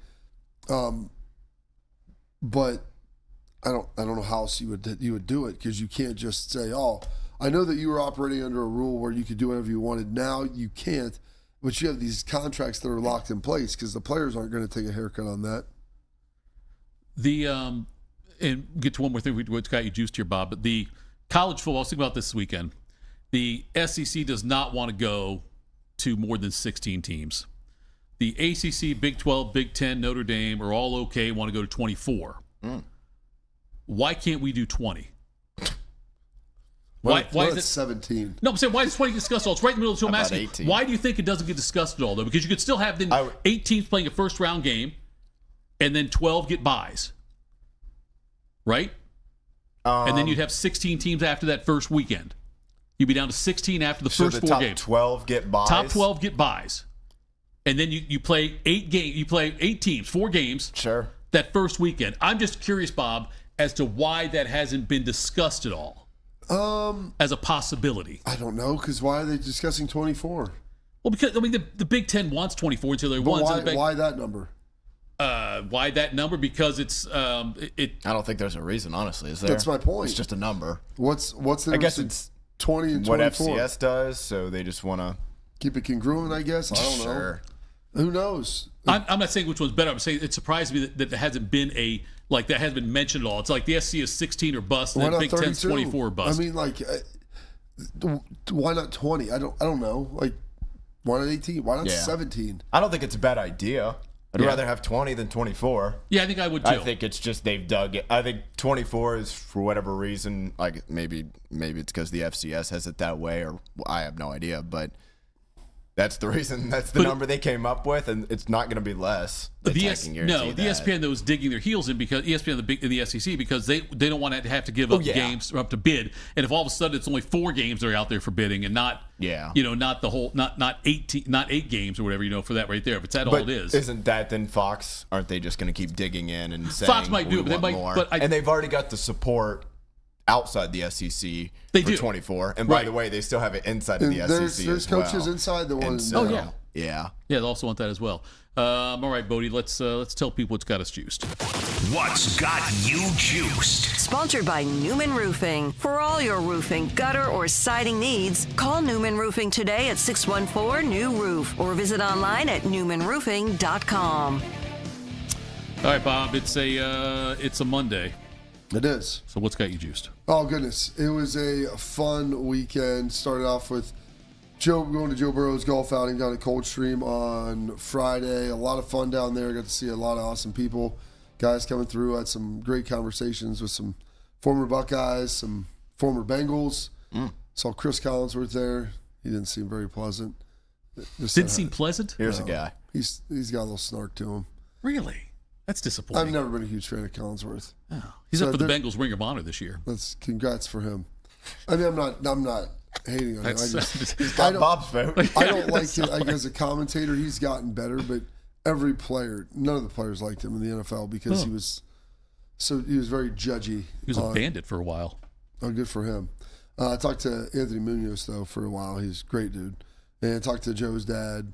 It was awesome seeing him. Hauser, their new Ohio University's new football coach. So just a great time down there with that. Raced back to go see Megan Maroney on Friday night. We do Saturday. Had a little bit of Saturday's got to hang out, relax, then watch some lacrosse for my son Kellen on Saturday or Sunday, and have Troy Smith's golf outing today. So this is golf outing season, and all that's got me juiced. And then tomorrow we will be playing down in Mason, Ohio. Springboro, Upper Arlington girls took on Springboro for the state semis, and then on Wednesday down in Mason, it'll be St. X and Arlington for on the boys' side for lacrosse. So we'll see how they can fare. It should be two really good games for that. So all of that has me juiced. Let's get you juiced, Bodes. I like the real cookie dough where you go in and it's in the bowl, you know, and you got the little scooper and you scoop it out there. I'm not going to lie when I say if I want to have a little side nugget like dessert, I'll just eat an entire row of those. And they come in like batches of 4. I don't know how many are in the packet, probably 20. I just make sure like everything I do, it's kind of feng shui. Like if there's 4 in there, I can't just eat 3. I'll just eat the 4. When we were growing up as kids, my sister and our mom would buy us just like the cylinder roll of it. He would just straight eat it out of the plastic. Was that the healthiest thing in the world? Probably not, but it was fantastic. And hey, I'm bringing it up 20 years later. So did you guys lick the beaters? Oh, yeah. Come on. Yeah, especially with brownies. Heck yeah. All right, guys, what has me juiced here? Everything's went off mostly without a hitch, I think. That, frankly, is a huge credit to Ben and Tyler, who, if you're watching us on YouTube, you can't see them, but they are We could 6, just move the 7 cameras yards around. Swing it around. You can go get up there and move it. You can go for it. So that has me juiced. Great job out of those guys. I was not on the show when you guys first launched it. Obviously, Shark was still with you guys before he had retired. But I know it was a little bit of a bumpy situation for multiple reasons. Oh, so gosh. That good first news week. is this week, or this day at least so far, has been all good. So that has me juiced. Monday, Bob, got 3 episodes in over the weekend. Ooh. How do you answer to your treason and your other crimes, Lord Baelish? That was fantastic. Watched the first 2 episodes of season 8. I've enjoyed it so far. Yeah, I think you'll The enjoy one it. thing I will say, and I don't know what the specific controversy, I guess, if you will, over the final season was, but because I just know that was like a thing. The first 2 episodes, the pace has picked up pretty quickly. So I'm saying it feels like they raced through some of it. Yes, and that's kind of bummed me out a little bit because even from the end of season 7 to 8, like Jamie said, well, I'm going north to fight the Army of the Dead because I'm a man of my word. And then you blink and he's just there. That was supposed to be thing. That was part of the show, right? Yeah. Like Arya's journey back to Winterfell was so good because it took so long. Yes. It took a long time for her to get back there, but that was part of the show. But otherwise, I've enjoyed it. So we'll see.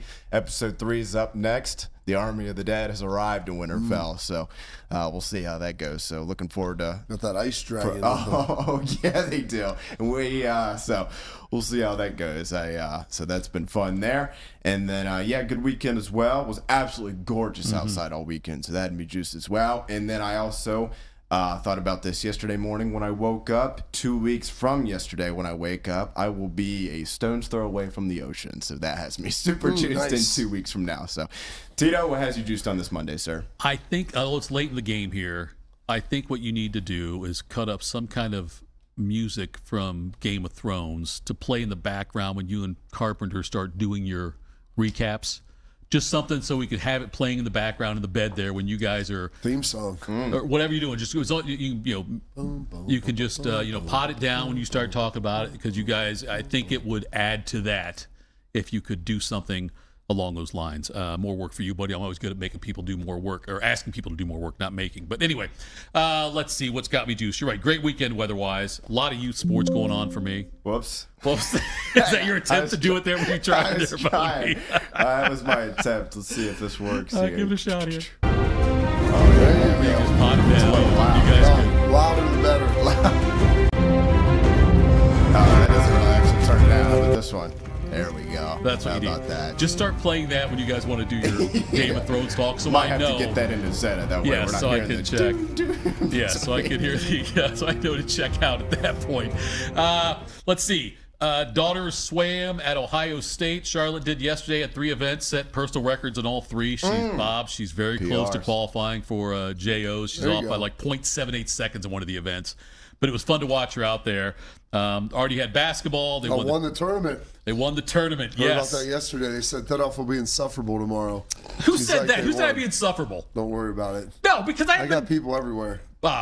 Anyway. They said you didn't go out on the court when Artie got hurt, though, which is good. That's progress. No, I'm not going to go out on the court when he gets hurt. Good. Yes. Tell him next step is say, get up, bum. I gave him the same conversation that DeHaze gave to him. I said, Artie, we're driving this area. Look, there's a difference between being injured and being hurt. And I said, if you can get up and play, come out of the game, I don't know when you're going back in. He had a great game yesterday, the championship. That's what he said. He played really well. 11 points, 7 rebounds, 3 assists, and 6 steals. But not that I was keeping track or anything. But anyway, that's the kind of game he had, and they won by 3 in the championship out there. So it was a lot of fun. Will that qualify him for a Supermax next year? He's qualified for Supermax also, yes. Did he reach the 65 game mark? He did, yes, he did. And he played 4 games this weekend, and so but it was fun to watch and wrap on the basketball season there, but a good way to end things out with a championship. That was the last one for the AAU summer, yeah. But he'll still do some workouts and stuff with them and go out there and do some clinics and things. But yeah, it was a fun season though for him.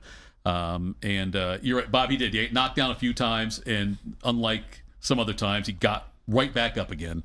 Good. Why do we fall, Master Wayne? Yeah, the thing so is, we can learn to pick ourselves up. But what I do, I cover my mouth when I'm out there, so he can't hear me, or people can't tell it's me saying it. Like, Artie, get your ass up, let's go, Artie. I do that a lot of the time. Just try to shield the type of parent I am. But the other parents, I'll tell you, the other guy, though, the guy was there on the table with, I was doing the score, I was doing the book, and he was doing the clock. The things he was saying to his kids out there. Good. Oh, my goodness. The threats, all that stuff. Can't be bad at both school and sports. That's exactly what it was, Bob. It was that kind of thing. And, look, if I see you standing there one more time, he said, I'm just taking you off the court because you don't need to be out there. You're just taking up space. You're wasting my time. I like things that. like that. Like it was. Come on, Andrew. You can't be bad at school and sports. It was that kind of thing. Nice guy. He was the guy who do all that. It was much like the Will Ferrell character when he was like, get off the shed. And scream. Get off the shed. But he was like, he was like, he'd be over saying, hey, Tito, I like what you guys are fan. You got hey, I will, yes. Right. And a crawl space. What do you think, huh? Get off that shed. And they're just completely normal to me. Just like, yeah, Tito, that was a great play by your son out there. Hey, you! All right. That's it for us on Morning Juice today. Thanks so much for tuning in, folks. We are back tomorrow. This has been Morning Juice.